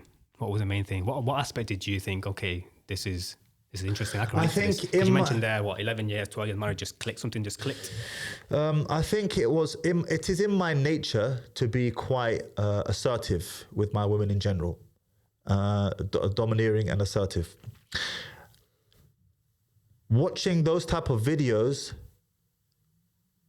made me stop feeling bad about how I was, because I was able to produce results with women, alhamdulillah, but I would get backlash, whether either it's from family or maybe even complaints from the woman at the time. And when your woman complains in the short term, you could be easily misled into thinking you're doing something wrong. This is not true. She might complain in the short term, but she respects you in the long run. She actually is showing you that she doesn't like it just to see if you have the balls to stick to it. You said something, she doesn't like it, she's going to test you. How committed are you to your word? You see? So watching that type of content, because I was already doing all that stuff, but I secretly felt bad. I was like, I'm not going to stop doing it, because number one, it gets results, and number two, it was natural to me, badihi. But watching those videos and seeing like actual explanations of what is actually going on made me stop feeling bad about it. Because I'm Arab, bro. Like, this is how. Like, I think it was actually one video of Tate went viral a few years ago, and one of the comments was from some Caucasian woman, and she was like, "I don't know why I don't know why people find Tate so outrageous. Have you never met a Middle Eastern man?" Now, I'm not Middle Eastern, but there's this quite normal behavior, especially amongst Arabs. It's not abnormal behavior to behave that. So it came naturally to me. But my Western upbringing, because I'm Westernized to a degree, having been raised in the West, made me feel bad. So I was behaving in one way, but the Western side to me was making me feel bad for behaving that way, because I was being told by movies and whatnot that this is wrong. Watching that content completely eradicated that feeling. That's interesting. But you do concede that there is negative aspect of the ideology, right? No doubt. Okay, here's an Instagram question. I was like, wow, this is profound. Yeah. And it's going to be a direct question to yourself, right? If someone were to suggest that your judgment may have been influenced by the negative aspects of the ideology, particularly in light of your experience with divorce, how would you respond? Say the question again. Yeah. It's not direct. Again? So if someone were to suggest that your judgment may have been influenced by the negative aspects Which judgment? Judgment of what? So judgment of the negative aspect of the red pill ideology that we just talked about. Yeah. Imagine you're being influenced by that now. So what's the negative aspect that we as Muslims can accept? Yeah. Because there are negative aspects that we as Muslims cannot accept. And this will have to be precise to the question. So the negative aspects of Red Pill that we obviously don't accept. For example, sleep with 50 women before marriage. This is an easy one that we can bat out of the park. There's no doubt about this, right? So we reject this. But what is the negative aspect of quote unquote Red Pill that we as Muslims can accept, but is still negative? Give me an example. So an example might be how you mentioned it there briefly, right? How you present yourself online. So we didn't even touch upon that, did we? But the whole chasing excellence, not PUSSY. Right. So how that manifests itself on camera is you would say that's. But there are Red Pill guys who are very soft and mellow in how they speak. Yeah, like Rich Cooper. Rich Cooper, he's soft and mellow in how he speaks. It's not Red Pill that made me write that sentence. That's Mahdi's character. It's my personality bent. Okay. So my personality bent is already verges on the side of eccentric, outrageous. Okay. Right? It comes naturally to me to be that way. So whether I was talking about relationships or whether I was talking about a car engine, if I get enthusiastic about a topic, I'm not interested in car engines, but if I'm enthusiastic about a topic, I'm going to speak the same way either way.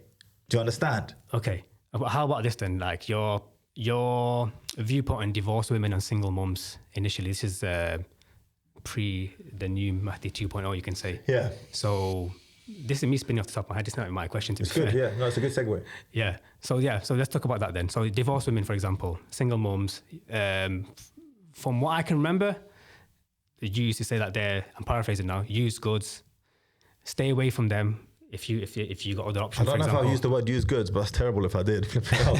yeah. I'm saying, for example, you said things like comparing them to car, high mileage, stuff like that. Yeah. Alpha Widow, stuff like that. These. Yeah, all of those things I still accept, by the way. Really? Oh, of course. Jeez. So, yeah. So it's very important.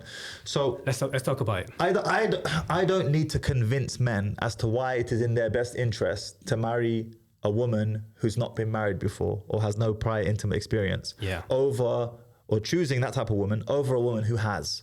Like, this is something that does not require an explanation. If I bring you a woman who's had 5 ex-husbands and a woman who's had none, which you going to choose? Yeah, no, I agree with you, by the way. It doesn't require an explanation, yeah, right? Of course. Now, does that mean, however, and this is where the evolution comes in, that the woman who does have 5 ex-husbands, that we should ignore her, that she should be tossed to the side in society, that there is no solution for her? No, it doesn't mean that.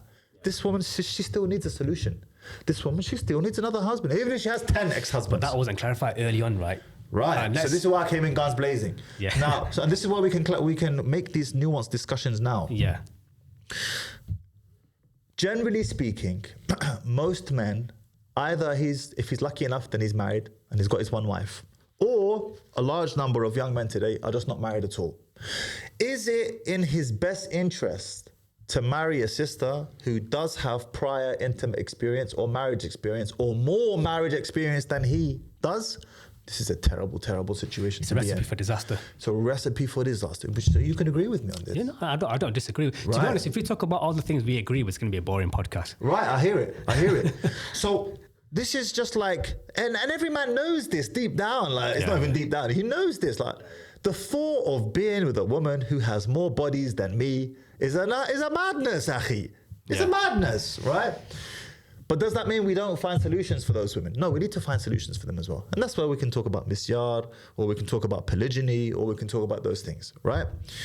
I'm just saying, for most men are going to want to tread very carefully when dealing with a woman who does have multiple failed marriages or relationships behind her, because the more failed relationships she goes through, the more failed relationships she is likely to continue to go through. Women are like a sticker on the wall, right? The first time you put the sticker on the wall, sticks really good. Take that sticker off, put it back on the wall, peel it back off again, the sticker is not as sticky. Women are the same. There are exceptions to this, by the way. There are some women who've genuinely been in a terrible marriage, or maybe even a terrible couple of marriages. There are exceptions to the rule, but the exception only proves the rule. It doesn't negate it. You with me? Yeah. Okay, interesting. Yeah, man. So this is the nuance we didn't see early on, though, innit? It was just 100%. Like, stay away from divorced women. I'm sure that they were the words that you used, to be fair. But look, it's changed now. Do you know, again, what changed my perception was a conversation I had with an individual who asked me a question, and he said to me, more knowledgeable than myself, and he said to me, Mahdi, do you know what the overarching concern of the religion is, of Islam, when it comes to this topic of intimacy or marriage? I said, is it preserve the nuclear home? He said, no. Do you know what's more important than preserving the nuclear home? I said, what? He said, protecting the private parts from zina, fornication, sex outside of marriage. I was like, duh, of course, right? Because getting divorced is not haram. Children being raised in a broken home, it's not ideal, but it's not haram. But fornication is haram, which means that we still need solutions for these 4, 5, 6, 7, 8 time divorcee women. Yeah. It is what it is. Okay, while we're on the topic, let's talk about some of the other things that caused a bit of stir during, even recently, to be fair. Yeah. So, for example, back in the day, it was like high body count, which is kind of understandable. I'm not going to go into that. But I think where people had an issue is, for example, you made a comment like, someone said, oh, but God couldn't forgive them, right? If they changed and reverted. And your response, one of the videos, was actually, I think it was brother. God can forgive them, but I don't have to. Do you get it? So when you position yourself as an Islamic personality, whether you like it or not, and then say things like that, put your 2 cents in, that's where the whole, everybody like goes crazy on TikTok or whatever. Yeah, I hear it. So that was just like a nice little catchphrase, right? But what I meant by that was, yes, Allah can forgive. But does that mean that I need to go and involve myself with this individual? No, Allah forgives all sins. There's consequence of actions, basically. Bro, Allah إِنَّ اللَّهَ لَا يَغْفِرُ أَن يُشْرَكَ بِهِ وَيَغْفِرُ مَا دُونَ ذَلِكَ لِمَن يَشَاءُ. For Allah does not forgive the one who associates partners with him. Yeah. But he forgives all other sins to whomsoever he wants. Let me use an example. And there are certain crimes in society that if you commit them, pedophilia, like rape, terrible crimes, that if you commit them, brother, Allah can forgive you, but I'm not employing you. But in society, you're finished. You're finished. Yeah. So let's use pedophilia, okay? Yeah. Let's say you're an employer. You're looking to employ someone. This guy has a record. Yeah. His record has now expired. Pedophilia record. His 10 years are up. He's off the register now. Okay, I believe that's how it worked back in the day. I don't know if it's still the same now, that 10 years or whatever. Anyway, he's no longer a quote-unquote paedophile. But you see it, it's in his criminal record. He's a paedophile, okay? Your organization involves working, maybe there's children around, maybe women. Maybe there isn't, bro. Maybe there's no children. Yeah. But you know that if I hire a paedophile, number one, I don't even want anything to do with this guy. And number two, how's that going to reflect on my company, hiring paedophile? Yeah. Let me ask you a question. Are you going to hire this guy? 99% no. 99% no. Yeah. Now someone needs to hire him because Yeah. he needs to make a living. It just doesn't have to be me. Yeah. Allah can forgive him, but I don't have to. You hear it? I hear it. Do you get it? Yeah. We don't have any disagreements there. But That's it. as I mentioned, there's I need consequences to of make actions. let me make clarification because the woman will be like, is he comparing me to a pedophile? No, I'm not comparing you to a pedophile, sister. Obviously not. Okay? Matt, you've been divorced. No problem. No problem. Divorce, it happens. Okay? I am using an extreme, and in the fiqh, the fuqaha will use extreme examples to make an otherwise complex principle easy to understand. Yeah. This is how you make what could be perceived as a complex principle easy to understand by using an extreme example. There is no comparison between a paedophile and a divorce, none whatsoever. A divorced sister, okay? Do not get it twisted. I'm just using an extreme example to make an otherwise perhaps difficult concept easy to understand. I'm glad you mentioned that actually, because it raises an important point I want to mention as well. So for example, you used to say Muslim women and non-Muslim women think alike and they're all the same. You said if you give weed to a Muslim or a non-Muslim, it doesn't matter. It's going to have the same biological chemical reaction. Yeah. However, bro, that doesn't take into consideration the qualitative data. Yeah. So, for example, mindset for a Muslim woman. Do you know what I mean? Do you know what? Look. Let's Make your example tangible. What are we referring to specifically here? So specifically, like, it could be looking for a spouse, for example, right? A Muslim woman, her criteria, if you look through the lens of Islam, it's going to be different than a non-Muslim woman, for example, looking through like a liberal lens. Well, TikTok, according to TikTok, there's not much difference between the Muslim woman and the non-Muslim woman in that regard. Nah, but this is where I actually disagree with you. Okay, so give me a tangible example of what you're referring to. Just that mindset. You can't. There's a mindset. Look, let me give not it. not the mindset. The specific example of what you're referring to. That's what you can't measure. You can't measure the mindset, right? You made a video recently, okay? I was wrong about Muslim women. Yeah. Okay, and in that you described about Fresh and Fit, they're hosting a certain type of women, right? You've explained it perfectly. So But I'm going to you might want to tell the audience what you're referring to. How about you explain it? Because you made that video, right? So in that, just to, I'll give my 2 cents, is that they interview people with a certain mindset, Miami girls basically, right? That have a certain outlook on life, right? And they're unmarriageable. And you, for the longest time, said Muslim women are unmarriageable. But you've changed your stance now. You said... No, not Muslim women. We can't say Muslim women are unmarriageable en masse. No. What I said was, so in that video you're referring to, is that... So Fresh and Fit don't just bring on women from Miami. It's true, they do bring women from all over the world. But the one blind spot, I don't know if it's still blind to them, but the one blind spot they had and probably still have is that regardless of which part of the world they're bringing these women from to interview them on the podcast, once that woman is in Miami, she has her Miami lenses on. She sees millionaires left and right. She sees lifestyle like to the nines, and she's no longer thinking that a regular average dude is okay for me because she's in Miami and she just sees opulence and riches wherever she turns. So now her expectations become inflated. If you're going to interview these girls in Miami, those are the answers you're going to get. And the reason why I know that this is not reflective of the everyday woman is because I myself have had plenty of conversations with women online. You've seen it on the live streams and whatnot. And I asked them on the spot, what's your expectation? How much? And so many of them, like, I don't know, 30,000 a year. Like when I forced them to pick a number, that's quite reasonable. There's nothing unreasonable about that. And we're talking about young sisters as well, sisters who've never been married before.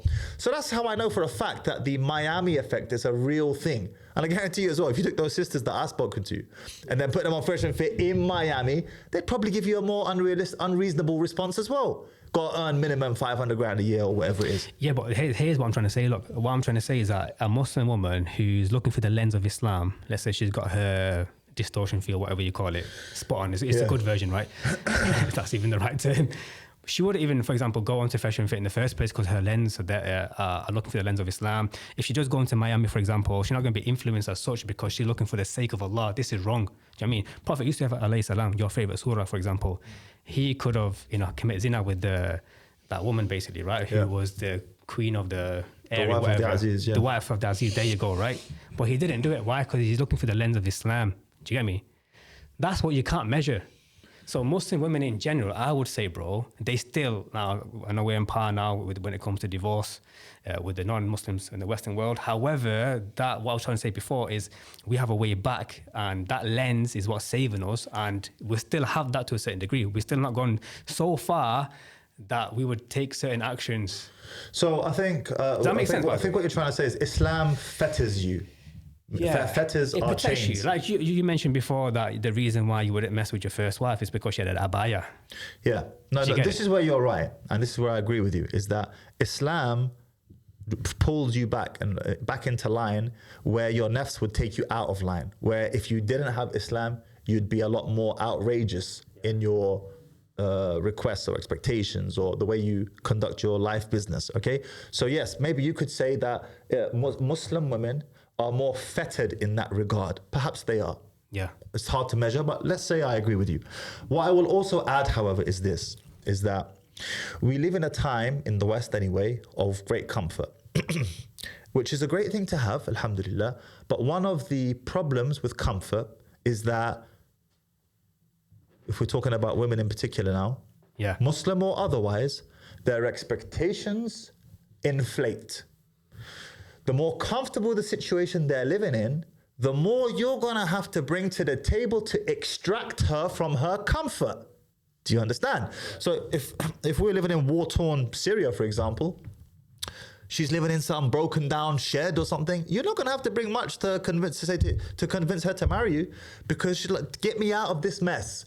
But if you're dealing with a sister who lives in a comfortable 3-4 bedroom home, like she earns a good salary, 30 grand a year, she's a nurse or whatever, you're going to have to be bringing at least something similar to even be able to entertain the discussion with her.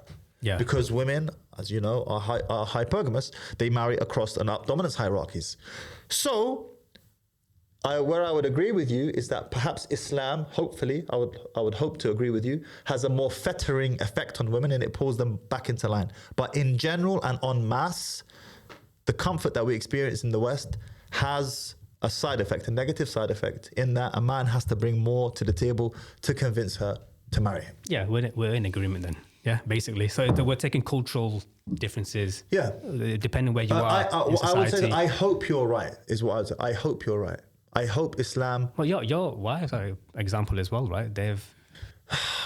I'm not really a good example to use now because, I have the status and whatever and all of that stuff. So I'm not really a good example to use now. But you got married right before the status? So. Yeah, I got married at 16. But you could technically say I did have status of sorts. But it's because you were looking for the lens of Islam. And I got married in a similar way to you, by the way. Yeah. You were looking for the lens of Islam. She was looking for the lens of Islam. And that's what kind of got you together in the first place. Do you get it? That's right, yeah. So but social media, Instagram didn't exist in 2005. Regardless if but did you hear? Did you miss it? What? Instagram didn't exist in 2005. Okay, fair enough.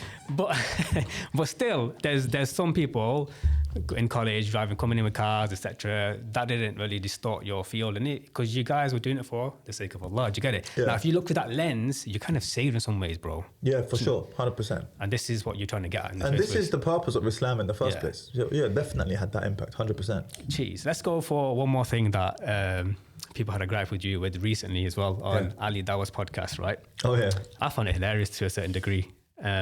So basically, you said, if I'm the complete provider, and I'm paraphrasing, I ain't lifting a finger, right? And the sister said, if you're not lifting a finger, get me a maid. Yeah. You're like, okay, cool, I'll get you a maid. And everyone's like, whoa, Mahdi's nuanced now, right?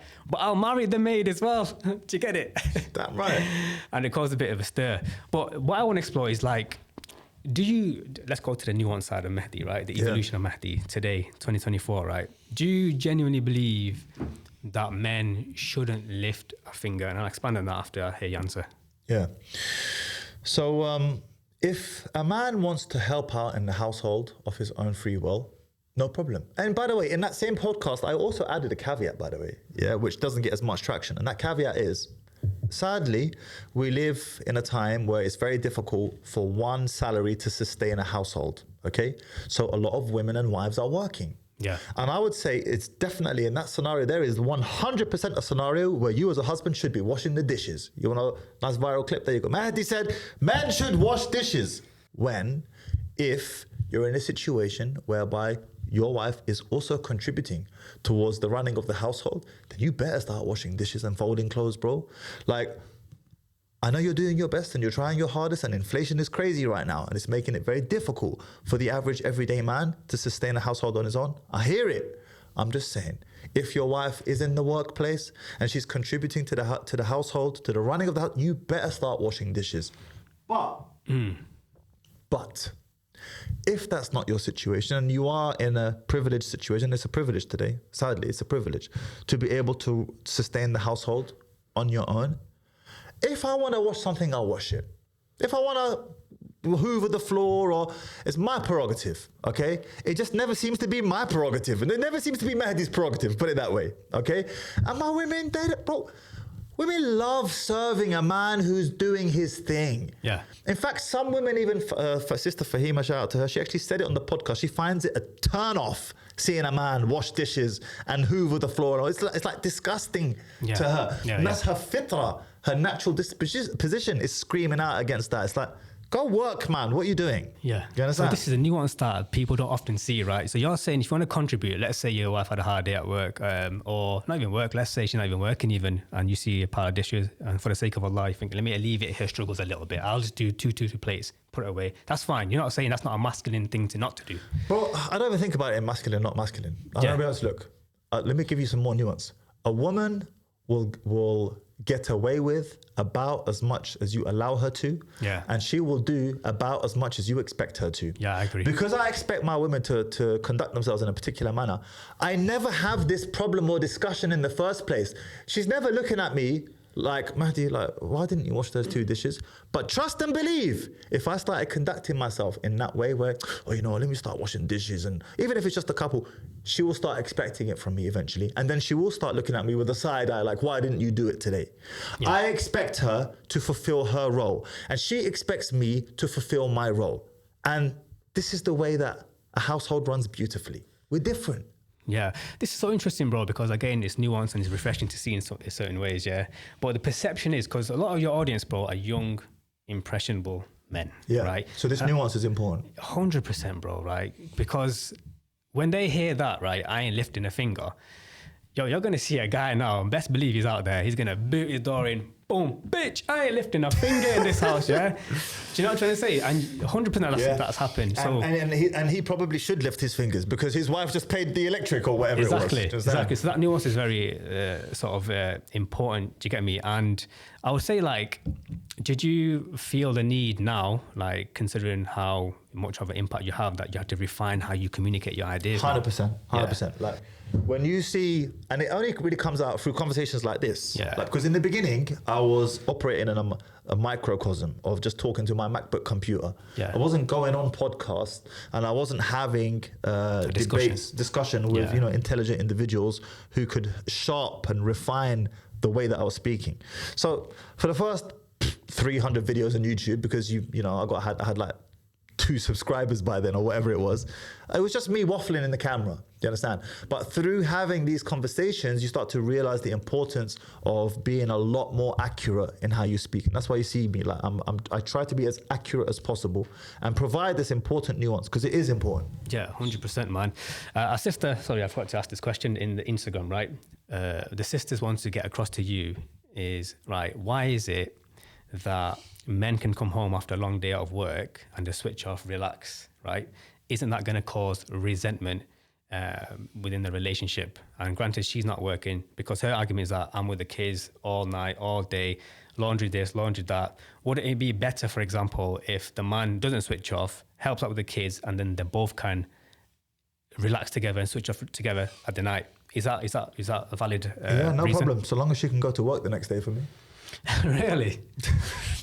Like, But I'll be real with you. I do when I come home after a long day, and the only time I see my kids sometimes, quite recently, is about between 8 and 9. So I don't mind because I feel like I'm missing out on their upbringing, bro. If I don't, Yeah, bro, do you know what I mean? no. So I take them to bed, and I do it out of my love for them. that's fine, bro. I do that as well. I'll read the Quran to my kids to sleep. But see, that's so refreshing when you say that, akhi. 'Cause Yeah. Even that Nobody ever asked me. If I didn't, but if I don't interrupt you there, bro, because I don't want to get a clip. I'm not here for clips, bro. I'm here to understand you as a person. So like, if I didn't interrupt you there, bro, that's it. Clip, TikTok, viral. Yeah, bro, mine. Like, I enjoy, don't get me wrong, my tolerance for being around juvenile energy is very low. So I can't spend too much time with children. However, when I do spend time with this quality, we play, we have fun, we laugh, roll around on the floor, read Quran, get my son to pray with me, the little one, you know, all of that stuff, all of that good stuff, no problem. So it really comes down to what is she defining as helping out? Like, for me, I'm not even doing it for you. Like you just said yourself, you want to do it. I'm doing it for me at this point, or I'm doing it for the kids. I want to have that interaction and engagement with them. No problem. That's not an issue at all. Hadi. Okay. Interesting, man. There we go, man. We kind of ironed it all out pretty much today. Yeah, like I guess it is important that you ask these questions because for me this is like obvious, but perhaps it's not obvious to the viewer or to the audience who's watching and listening. Yeah, you know, to be fair, I know, like, because I know, bro, you're sharp, man. You know the nuances of even maintaining a relationship. You know when to withdraw affection. You mentioned, like, you know, if you give too much to a woman, it's how much you accept. All that kind of stuff you mentioned there, you articulate it very well, to be fair. But the average guy, bro, doesn't know that. Do you know what I mean? He can't get away with doing things like that, man. If he's working at Walmart, for example, do you know what I mean? Like, I get it. And that's why I hope they remember, like, I am all for the average guy. I stand up for the average guy. I'm behind him. I just want the average man who's doing his best to progress to understand that if your wife is involved like that, you're gonna have to adjust your expectations. Like, it is what it is. Yeah. Because she's doing a masculine role, basically. She's doing the feminine role and the masculine role as well. Like, you're gonna have to adjust your expectations. So we'll conclude on the topic of polygyny and also Black Label as well towards the end, actually. So I'll be real with you. Yeah, I don't understand the fascination with polygyny personally, right? Maybe because I don't know. I just not seeing the fascination with it. Like one of my clips recently, Dr. Asif Munaf on the podcast, right? Yeah. And the most viral clip was him talking about polygyny. And I couldn't help but look at the comments. It got over 200 comments, right? Yeah. Bro, most of the comments are from, I would assume, going to their profile, unmarried men. So what did he say? They have the most to say about polygyny. But what did he say? What did he say, first of all? He was just talking about, listen, if you want to be a high value man, something basic, man. If you want to be a high value man, which I agree with, you need to be financially shaped, spiritually shaped, emotionally shaped. There's two camps in it. One camp saying, oh, this guy's misogynist, whatever. Doesn't know what you're talking about. Quran doesn't say this, blah, blah, blah. Another camp, pro-polygyny. But the pro-polygynists, ironically, they're not polygynists themselves. They're like, not even married, bro. Yeah, but that's dead, bro.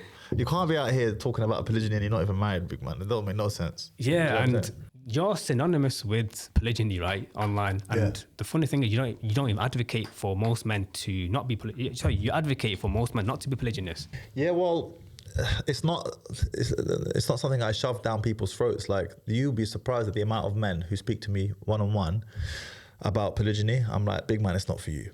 You're not cut out for this. Yeah. Leave it alone. Because you're not willing to do A, B, C, D, and E. You're not willing to take these. It's not for you, bro. Just take care of your thing at home. Bismillah, mashallah, enjoy what you have. Alhamdulillah, mind your own business. Do you understand? But you hold on, go back to what you said. You said you don't understand the fascination with it. Can you unpack that comment before I comment on it? What do you mean by you don't understand the fascination of polygyny? I personally see the headache that comes with it, personally. Like, I don't have the time, in my opinion, to focus on another woman. This is just and it's not the popular opinion, and I don't mind saying it. Do you know what I mean? So, I have one question for you. Go for it, bro. You mentioned you don't have time for the headache of dealing with another woman. Let me reframe it. Yeah. I see a big amana, right? That maybe I'm not ready for already. Do you get it? I'm not interested in it as well. I have one question for you. Go on, let's see. The two questions. The MAHDI TIDJANI dissection. I'm not interested as a separate question. We'll get to it in a second. But you said you're not ready for it, okay? Yeah. I have one question for you. How do you know? That's a good question, right? I would like. I know, that's why I asked it. No, that's a good question. So I would like, in my head, a separate houses for each spouses. I wouldn't be able to do that right now. Yeah, And even if I could, I still wouldn't do it, to be honest with you. Okay, if you don't want to do it, that's fine. But you said not wanting to do it, not being able to do it, and not wanting to do it are two different points. Yeah, but which one is it? Both. 'Cause even if I was in a position, financially, let's just call it, right? Yeah. I still wouldn't do it. Why? Honestly, I wouldn't want my daughters to be in a polygynous relationship. Interesting. I've got 3 daughters. Unpack that for me. Tell me why. Because I don't see any good examples of a polygynous person. All right. Now, I'm meeting you for the first time, Aki, so I'm not putting you in that camp. This is beautiful. This is beautiful. Oh, this is gold. So this is something called self-referential altruism. Self-referential altruism is when one gives their opinion on a subject matter, on something, based upon his own personal life experiences or the life experiences of those around him. You mentioned, 100%, yeah. You mentioned you don't want to do polygyny because you have daughters, and the reason why you don't want your daughters to be in polygyny is because you haven't seen any good examples of it being done. 100%. This doesn't mean that there aren't good examples out there, or that indeed the majority of polygyny is done well. Now, I'm not saying the majority of polygyny is done well or not done well, but self-referential altruism is a dangerous route to go down when it comes to giving advice to anyone. Oh, this is not advice, by the way. You remember, this is my personal. Even forming your own personal opinion, because it is self-referential, referenced by self. Are you with me? And again, I'll caveat what I'm saying with, I'm not shoving polygyny down people's throat. Believe me, I'm not. I know you're not. I'm just trying to cut to the heart of the matter, which is, bro, in Jannah, imagine paradise. You're going to have the whole line, the fair maidens of paradise, okay? Even then, you still get them in plural form. You will still have a minimum of 2. Minimum. Yeah. And this is paradise. Like, the women there are enough, on a whole other level compared to the women here, which means that the natural disposition of a man is to want women in multiples. As to whether he should do it or not, that's a different discussion, but I'm saying the want, the inclination, he naturally wants to do that, okay? Just because you haven't seen good examples of polygyny being done doesn't mean now that you should self-reference or formulate an opinion that this is not something that I want for either yourself or your daughters, for that matter, just because it hasn't happened for you. I want to take the discussion, or just because you haven't seen it, sorry. I want to just take discussion a level deeper. This is a tough one, though. You ready for a tough one? Yeah, I'm ready, man. I'm the interviewer now. Do it, man. I like it. Let's say you marry one of your daughters off one day, inshallah ta'ala, and then a couple of years down the line, however long, her husband gets married again. Yeah. Okay? What's the play for you? I wouldn't have anything against it, bro, because Islam says it's allowed. Whatever Islam says is allowed, I'm for it. So I'm not saying I'm against polygyny.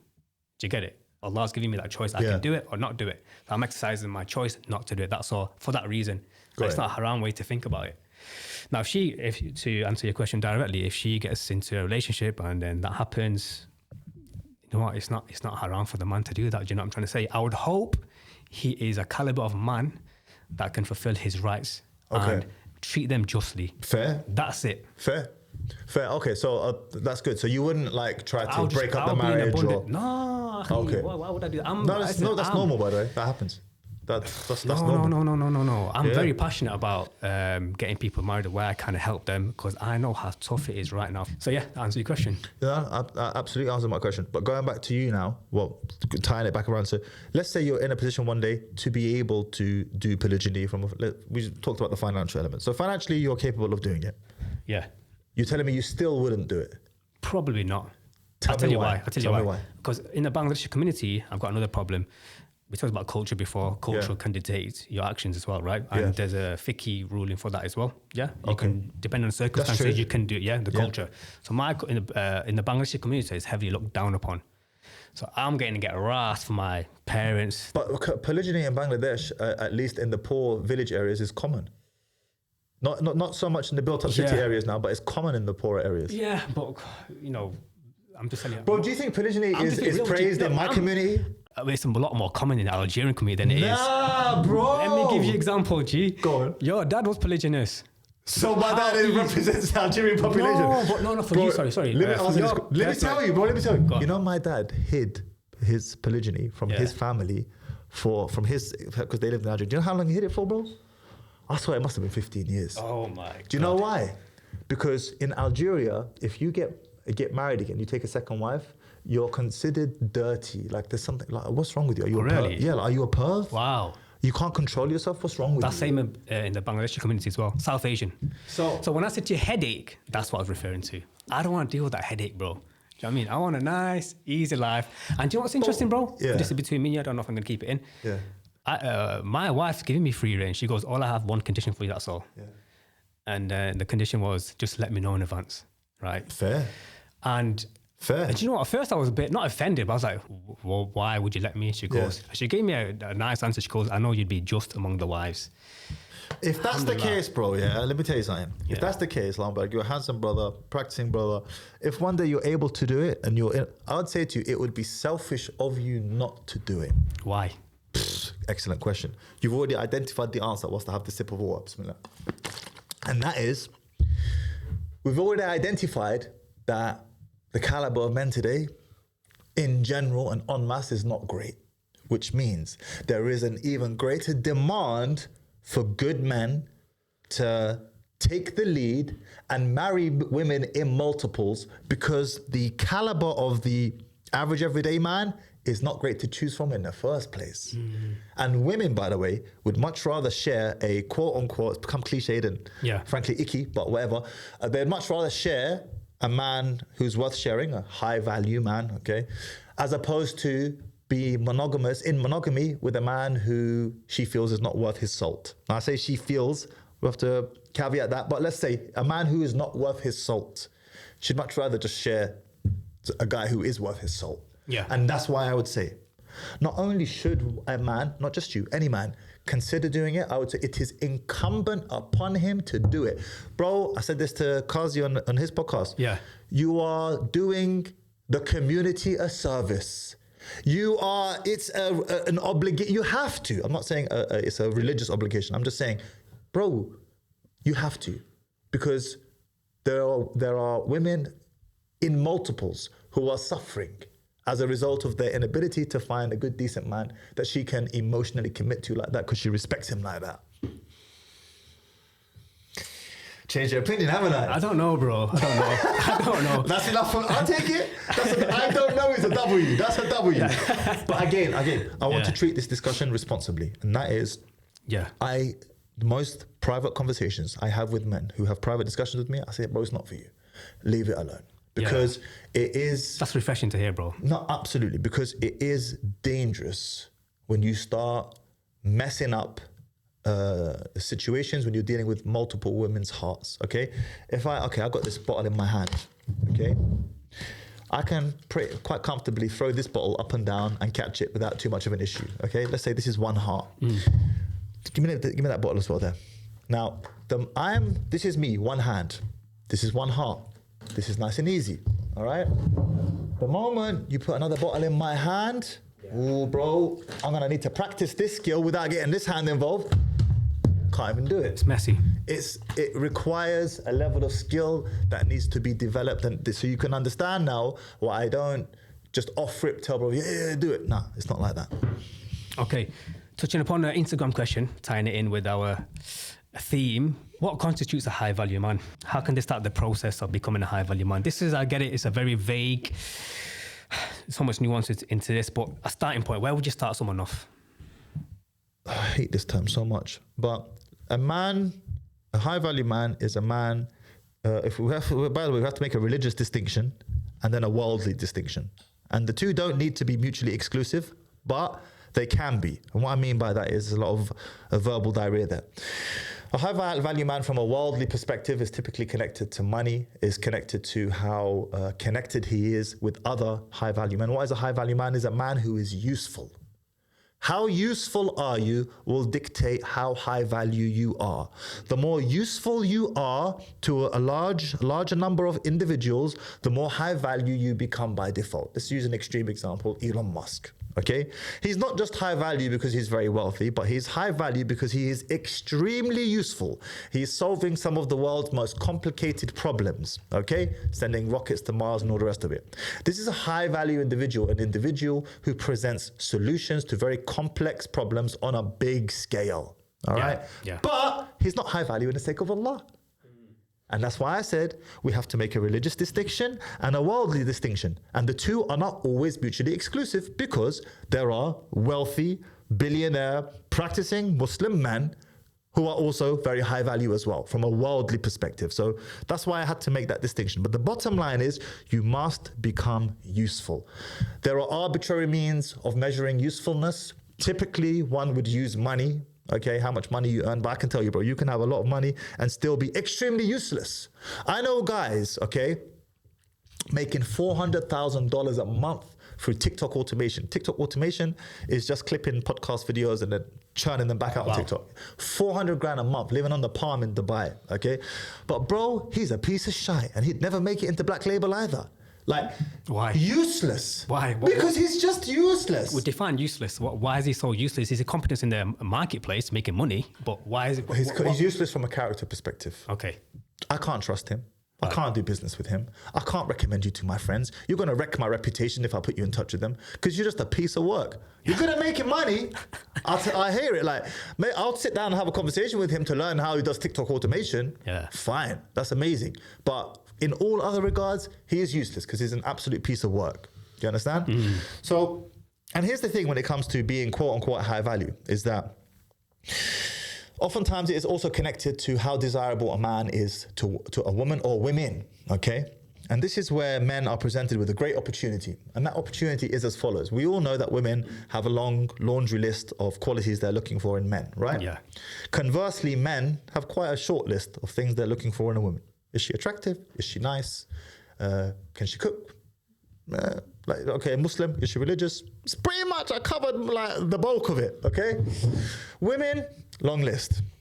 Now, this is a problem in the sense that there are more things for you to have to box tick, but this presents an opportunity of more qualities for you to over-index on. And the more of those boxes you start ticking, the more difficult to replace you become.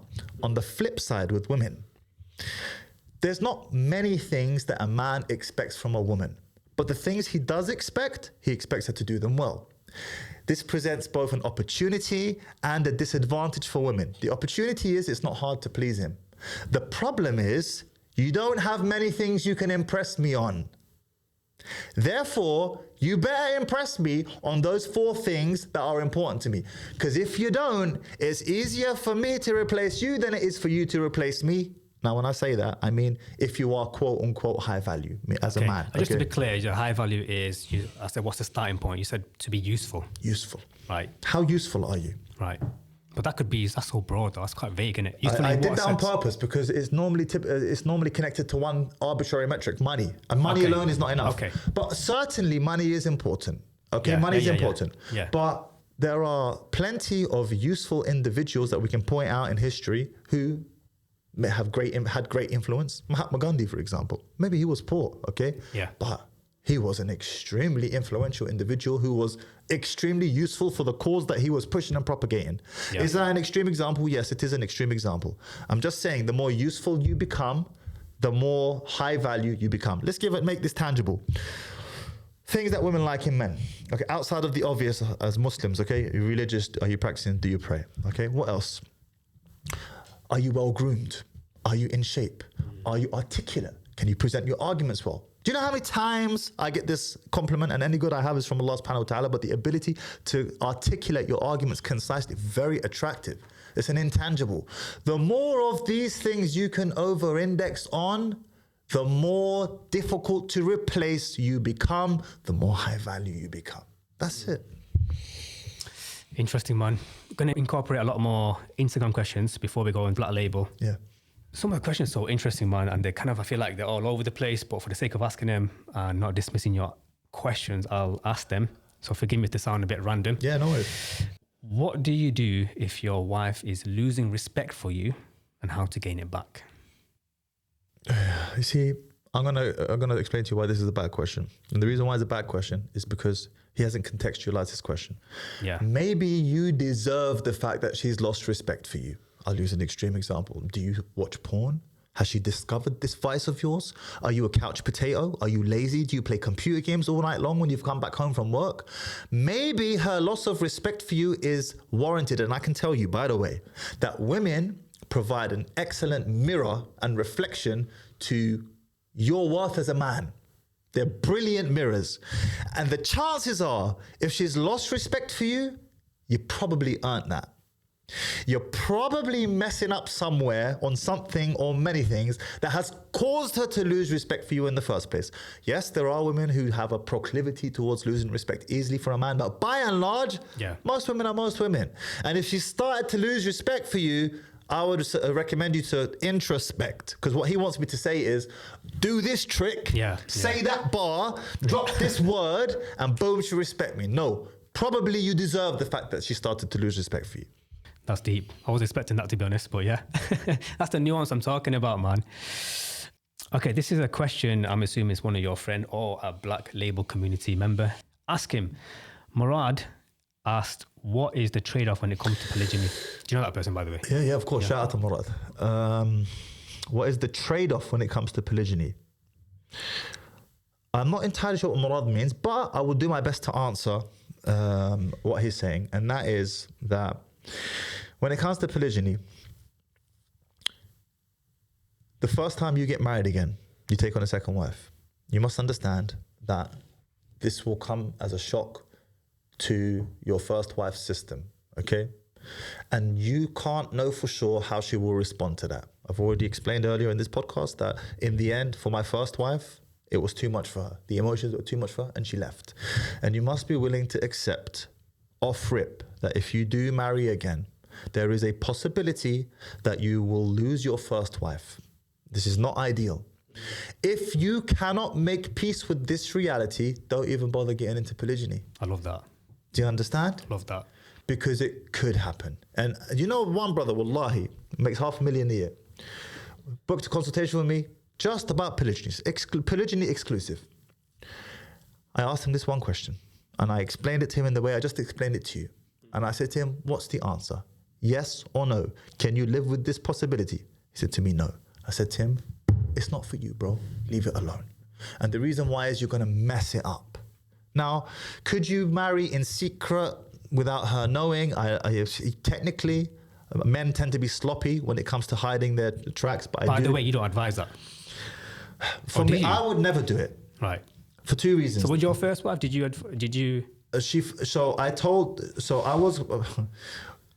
Okay. Got him. No, I'm joking. When I married the third wife, this is important. Yeah. I had two wives before that. Right. One wife I told, one wife I didn't. Okay. The second wife I told her, I'm getting married next week. The first wife I didn't tell her. I just got married. Why? Different human beings, different reactions. One of them reacted, I know, has a track record for reacting terribly. The other one, I know she doesn't like it, but she will respond respectfully. So different people, different reactions, different responses. It's not a one size fits all approach. You need to know your woman. You see, and this is a perfect example of that. In general, I don't recommend it. I personally would not do it for two reasons. Number one, I'm sloppy. I'm no good at hiding stuff. My women know this, yeah? That's how I'm just like out there, bro. This is me. It is what it is. I'm sloppy. When it comes to hiding stuff, I just can't do it. And number two, it's a headache, bro. Yeah. Oh, what did I say? Where did I go? Oh, where? Bro, long. I got work to do, bruv. Do you understand? I can't be asked all of that. Shout out to your dad who did it for 15 years, bro. No, he didn't hide it from my mum. Oh, yeah, okay. No. My mum knew. As in from his extended family back home in Algeria. Of course. Just as what you asked me that. No, he didn't hide it from my mum. My mum knew. My mum ironed his suit. Yeah. She ironed his suit before he left to get married. I remember, subhanAllah. Well, may Allah reward her. She had tears in her eyes. She was sad. She was crying. She was sad. She was ironing his suit and he nearly called the whole thing off because he couldn't handle her tears. Wallah, he nearly he actually said to her, I remember standing at the door with my mum and he said to her, Margie, her name's Margaret. Sure. And Margaret. She said, Margie, shall I not do this? She said, no, to him, no, just go, just do it. Like, that's the level of compassion he had for her. Like, her tears got to him and he was willing to call the whole thing off just because of that. But she ironed his suit, bro. Anyway, I was talking about the extended family. Right. I lost my trail of thought. Where were we going? You were saying basically two different type of women. One, you can tell them that you're going to get married again. One, you So can't I tell know, bro, of you could say celebrity Muslims, Yeah. okay, who have done private marriages, secret marriages, if you want to call it secret, keeping it a secret from his wife, okay? I know this because they spoke to me beforehand asking me what my opinion on it is. Not from a perspective of religion, but from a perspective of practicality. And my answer is always the same. Bro, I don't recommend it. It's a long day. It's a headache. But they did it anyway. Okay, and I know of these situations. I don't recommend it in general. However, some individuals find themselves in a situation where maybe it is required. For example, let's say your wife has very low libido and she can't keep up with you. And is that one of the common top reason, would you say? No, I wouldn't say it's top reason, but I'm just using an example. Sure. Once again, using an extreme example to make a otherwise complex concept easy to digest. She has low or no libido. She can't get, but at the same time, she's very jealous. And she's told you straight up, you get married again, you're never going to see your kids ever again. Bro, are you going to tell a woman who tells you you're never going to see your kids again? Like, Yeah. bro, probably not. But at the same time, if you don't get married again, you're this close to going to the whorehouse, to the brothel. I'm using an extreme example to make a complex... That is an extreme example, but to make a complex idea easy to digest. Yeah. Now, in this instance, obedience to the creator is more important than obedience to the creation. At the same time, you're a smart man. You don't want her to run away, take your kids and whatnot. What do? You got to do what you got to do. It's not for me, and I'm glad I'm not in that situation, but I'm just saying that it is all about nuance. There are some individuals who do find themselves in that situation where that action is required. So what is the biggest reason you would say for polygyny? Like, for Doesn't men? need an explanation, bro. Like every man. Yeah, I'll tell you why. I'll tell you why. Because to me, the sexual desire aspect of it, is not enough for me to get married again. Do you get me? Okay, let me frame it for you differently. If I said to you tomorrow, okay, that I already know what you're going to say. You could get married again and there'd be no issues with your family. And at the same time, let's say the woman, she doesn't care about your finances. Just see me once a week. Yeah. Once every 2 weeks. I had no strings. I just want to be intimate with you in halal. That's all I'm asking for. I'll do me. I'm using an extreme example on purpose. Yeah. Would you say yes or no? Of course, look, every man desires. We're talking from a bestial desire perspective. Yes. Free reign, of course, it's not just unlimited reign, bro. Let's take it a step further. Yeah. But like I said, it's not a good enough reason for me personally. So all I'm saying is that the innate drive is something that doesn't need to be explained. Because, of course. I agree. Get it? Yeah, 100%. No one's going to dispute that, bro. Yeah, but the headache, is it worth it? We mentioned everything we've just expanded upon. Headache, good word. It's not worth it, bro. So I have a question for you. Go on. Headache. Yeah. How do you know it's a headache? Because of the example you just mentioned now. Do you see? Which example? So you're adding evidence to me that... I made that example up, by the way. Yeah, of course, but you mentioned... But it exists. To be fair, look, we're talking almost on a peer level in the sense where we're presupposing that we're in a position to get married polygynous, yeah? That means we have the characteristic traits. We're presupposing these things, right? Most people are not even in a stage where they can sustain one woman, bro. I hear it. So and we're that's why kind I of said like jumping the gun. Yeah, that's why I said it's not for most people. Do you get it? So I agree. But here's the thing I'm saying to you. You're talking to someone right now who's in polygyny. Ask me, is it a headache? But forget Ask me. Before I ask you, bro, let's not forget your first marriage ended though, innit? Yeah. That's a big headache, bro. Listen, do you know what else is a headache? Let me ask you this. Let me respond to your statement. Lucky, you said, yes, a marriage ending is a headache. But in life, you don't get to pick an option that doesn't have headaches. Wait, but wait. Is that headache? I'm sorry to frame it this way, yeah? Okay, because what's happened, we shouldn't really look back, right? Yeah. Let's look at a different example. Losing access to your kids, for example. Big one, bro. Come on. Big headache. Is that headache worth it, man? Big headache. So let's not, I don't want to say... I'm sorry to personalize it, by the way. No, I don't want to say another woman is worth losing your kids. Nothing is worth losing your kids. Exactly. But shall I tell you what is worth? Go on. What is worth is quote unquote, maintaining frame. Okay, let me unpack what that means. What that means is I wanted to marry again. I knew what I was doing was something that has been legislated by Allah. I was doing no wrong, or I had done no wrong. And I wanted to do it for the sake of Allah as well. Okay? I could not live with myself. If I wanted to do something, I had the ability to do it and the opportunity to do it, but I didn't do it because I was a pussy. Me personally, I wouldn't be able to look at myself in the mirror the next day, even if I got to see my kids for the rest of my life. So, to answer your question, is it worth it for another woman to lose access to your children? Absolutely not. Is it worth it for your own self-respect in that no woman whipped me and said to me, if you want to continue seeing your children, it's me or bus? Is it worth it in that regard? All day long. If I had to go back 100 times and do it again, just for me to be able to preserve my own self-respect, I would say to you, absolutely. That's surprising to me, you know, because you're an astute guy, bro, a smart guy. You evaluate the consequences of actions. Absolutely. And despite that, you will still do it again.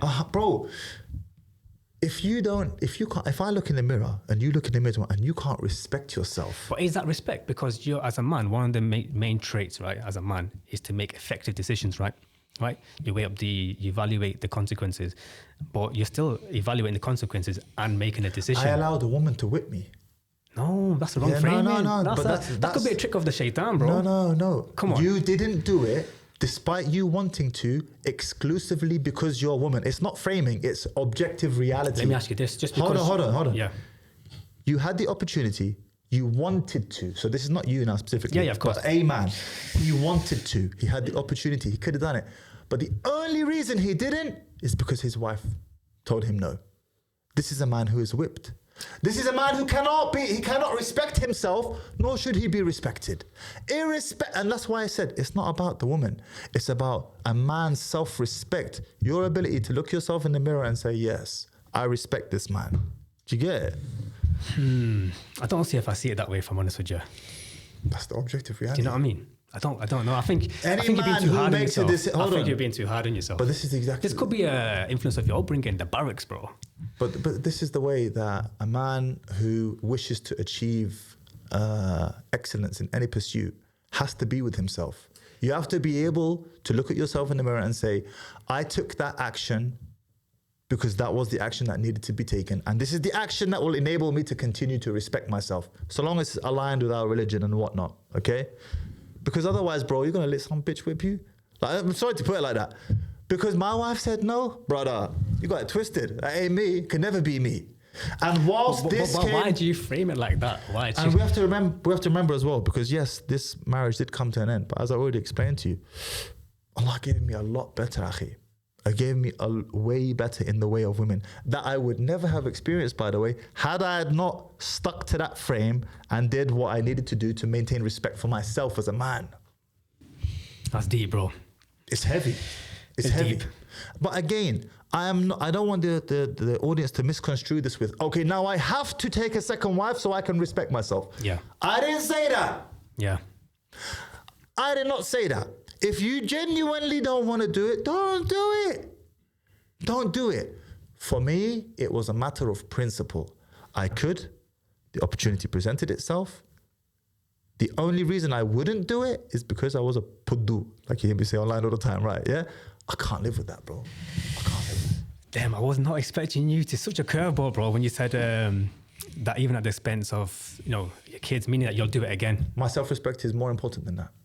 My self-respect for myself is more important. I cannot live with my children as a whipped man. Impossible. Khalas. End of discussion, I suppose, in that sense, innit? Fair enough. What have we got here? A few more Instagram questions, yeah? Then we'll move on to... This is really good discussion points, by the way. These are really good discussion points. 100%. Someone from the South Asian community. How does he deal with so many in-laws?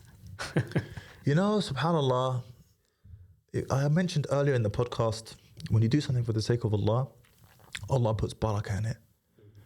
Bro, you wouldn't believe, and sometimes I don't even want to talk about this stuff online because I don't want eyes on my blessings.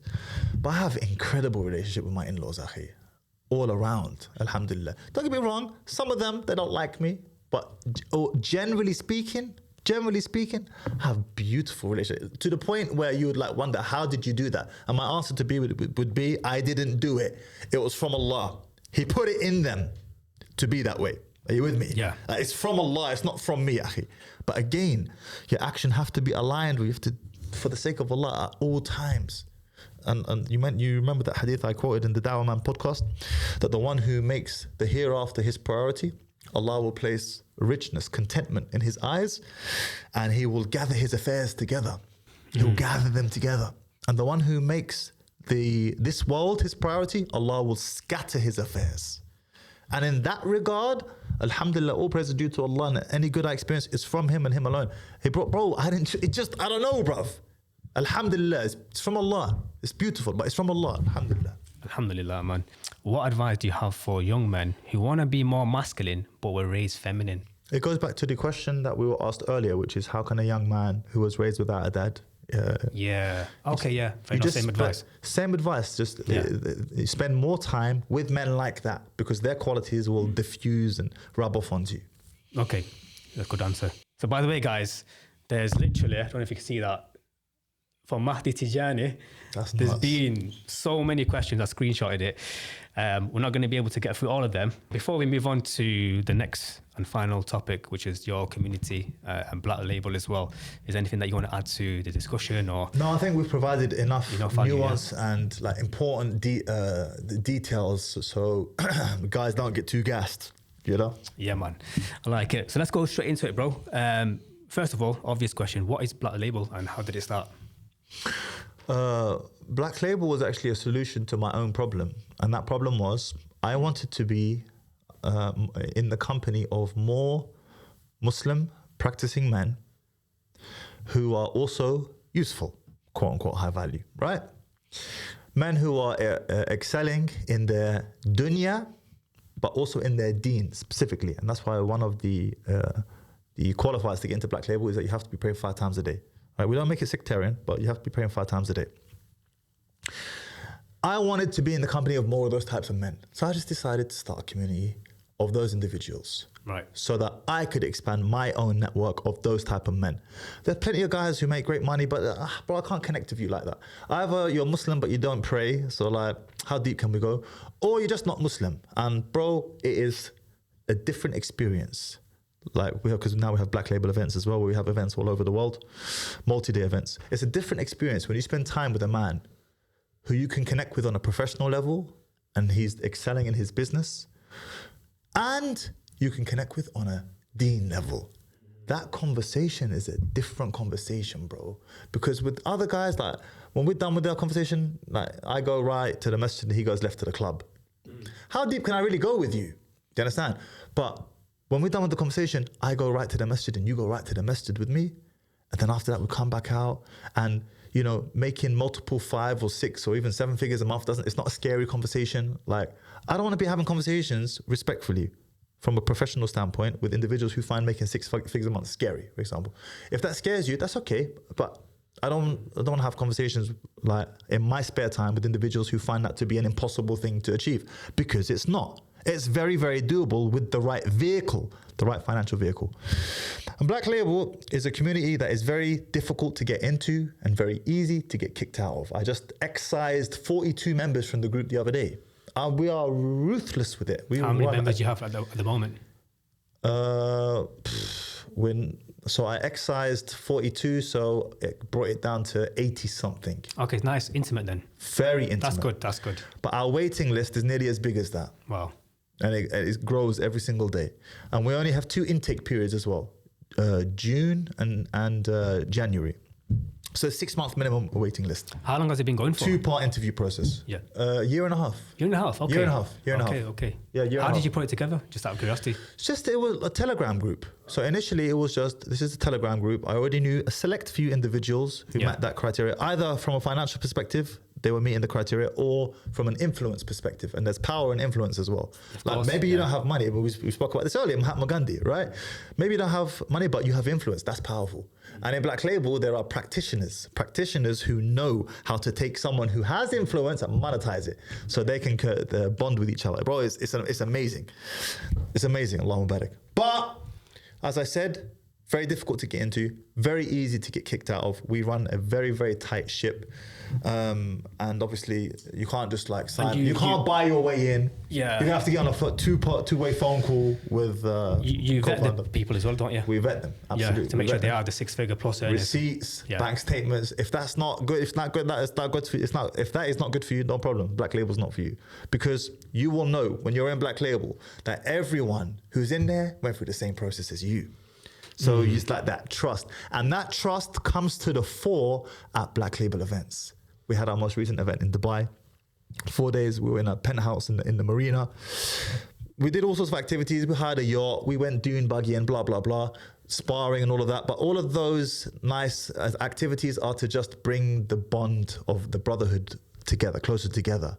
Yeah. And then, bro, you know, when you're living, sparring, breathing, like traveling, that's when you get to know someone. What did Umar radiallahu anh say?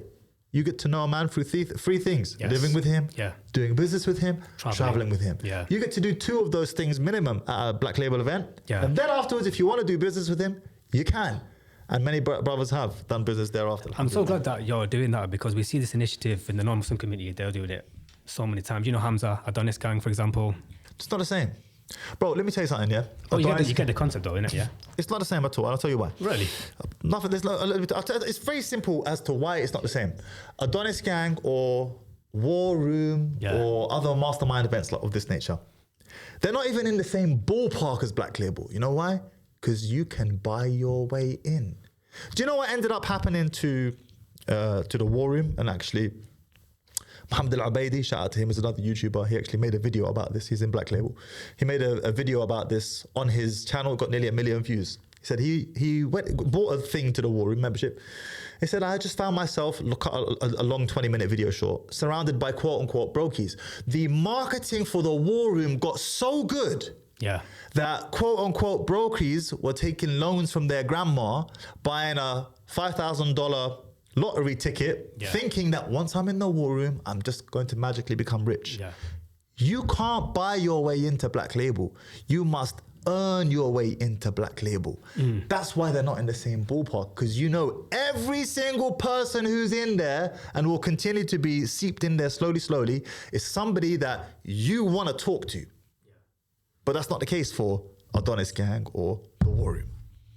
Is the objective to have like-minded people in that similar economics or influential, and they can add value to one another, be useful to one another, as you mentioned before? Be useful to one another. That's the problem you try to solve before. And they're practicing Muslims. Yeah. And by practicing deen and dunya. And by practicing, I'm not like I'm just saying, you pray 5 times a day, because that's the only thing as Muslims that we have to do every day. Yeah. So if you're telling me you're Muslim, but you don't do what your Lord has told you to do every single day, how am I going to be able to trust you as a Muslim if you don't even keep your trust with Allah? I'm not saying you're a bad person or whatever. I'm just saying I don't want nothing to do with you. And everyone in there is of the same mindset. They want to spend their free time with individuals who are excelling in their dunya. Yeah. And they are fulfilling their trust to their Lord on a basic minimum level. I like it, man. I like it. I really do. And I think it's a good, like I said, going back to my original point, I think it's a good thing that regardless if it's not the same as others, it's good that it's in the hands of the Muslim at least, you know what I mean? And creating this atmosphere for them. And hopefully it becomes big, you know, where people aspire to get into it. You get it? Yeah, bro. It's already happened. Yeah. Like, do you know, just my co-founder, Abdurrahman, he told me, bro, you know, he said to me, bro, he rang me up yesterday. He said, bro, you know, in the past week, I've turned down 10 people. And guess what? They met the criteria. They actually met the influential or financial criteria. They actually met the criteria. But when we started digging into the deen, and thankfully most people are very honest when it comes to their deen. They're like, oh bro, no, I'm trying and all of that. If you're trying, I'm happy to hear it, alhamdulillah. You pray 3 times a day and you know you should do better. Bro, I'm happy to hear it. More power to you. Come back inshallah when you're praying 5 times a day, because I can't trust you like that. Because you're not keeping your trust with your Lord. Do you get it? The idea is basically that if a person's praying 5 times a day, he's more likely to not be like a treacherous or devious person potentially. Do you get it? Like, It's a fail-safe. That doesn't mean that you're guaranteed. I can 100% trust you now. Yeah. It just means that I can religiously, because I don't just want to make money, akhi. I want to connect with you religiously as well. Do you understand? Because the connection is way deeper. Can't really go that deep on money, but when I can connect with you religiously, I don't need to tell you, brother, you should pray, you know? No, you get it. Let's go and pray. Obviously, let's go to the masjid, right? Yeah. It's a different vibe. It's hard to explain. It's just different vibe. Jeez. You also got the MAHDI method, right? Yes. Right. One of the questions was... By the way, if anyone is watching, you're making escalating 5 figures a month, or you're influencer 100%. online, you're by influencer, you have over 50,000 followers minimum, and we turn away most influencers because they have trash accounts. But anyway, you can DM Black Label Prive, Black Label Prive. DM that account, inshallah, and someone will be in touch with you, inshallah. Yeah, there's a link in the description, so make sure you guys reach out if you're in that category. And you know, I really want to make this point clear as well. Like, just because you're earning a certain amount of money doesn't make you a better person than the next man. Or even a good person. Or even a good person, as we've already established. Yeah. You've heard Tate say it before, money is an amplifier. Bro, you know, you see this. When you see someone who's got money, it amplifies everything. For better or for worse. But for better too. Like, a person who's broke, but he's generous in his heart, give him money, watch how generous he becomes. But a person who is broke can still be stingy. Yeah. Give him money, watch how stingy he becomes. Yeah. That's one of the worst traits to have as well, stinginess and lack of bravery, right? And lack of bravery, sahih, yeah. Madness. Okay, I want to conclude with one last question. Yeah. If you were to go back in time, meet your 16-year-old self, what piece of advice would you give him? What advice would I give him? Hold firmly to the rope of Allah. It sounds like quite a generic ayah from the Quran, but it's very deep. And the reason why I say that is because you're going to be tested, and you're going to be tested hard, and you're going to be taken right to the precipice of your patience and your ability to deal with this test. But if you cling firmly to the rope of Allah, you're going to be okay. You'll be all right. He's got you. He's got you. That's it. Just hold on tight. Buckle up, hold on tight. You're going to be okay. But it's going to be a bumpy ride at the same time. The roller coaster is going to be a madness, but you're going to be all right. That concludes the podcast, bro. MAHDI TIDJANI.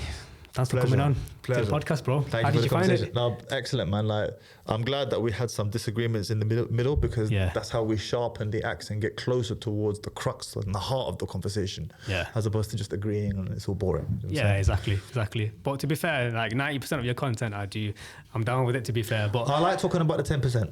Let's talk about it. I appreciate it. I have a feeling we're going to do it again in the future, man. Part 2. 100%. I'll come to Luton next time. Why not? Yeah, I'll come to Luton, yeah?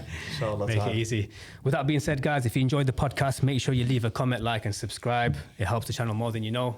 With that being said, we'll see you in the next one. Peace.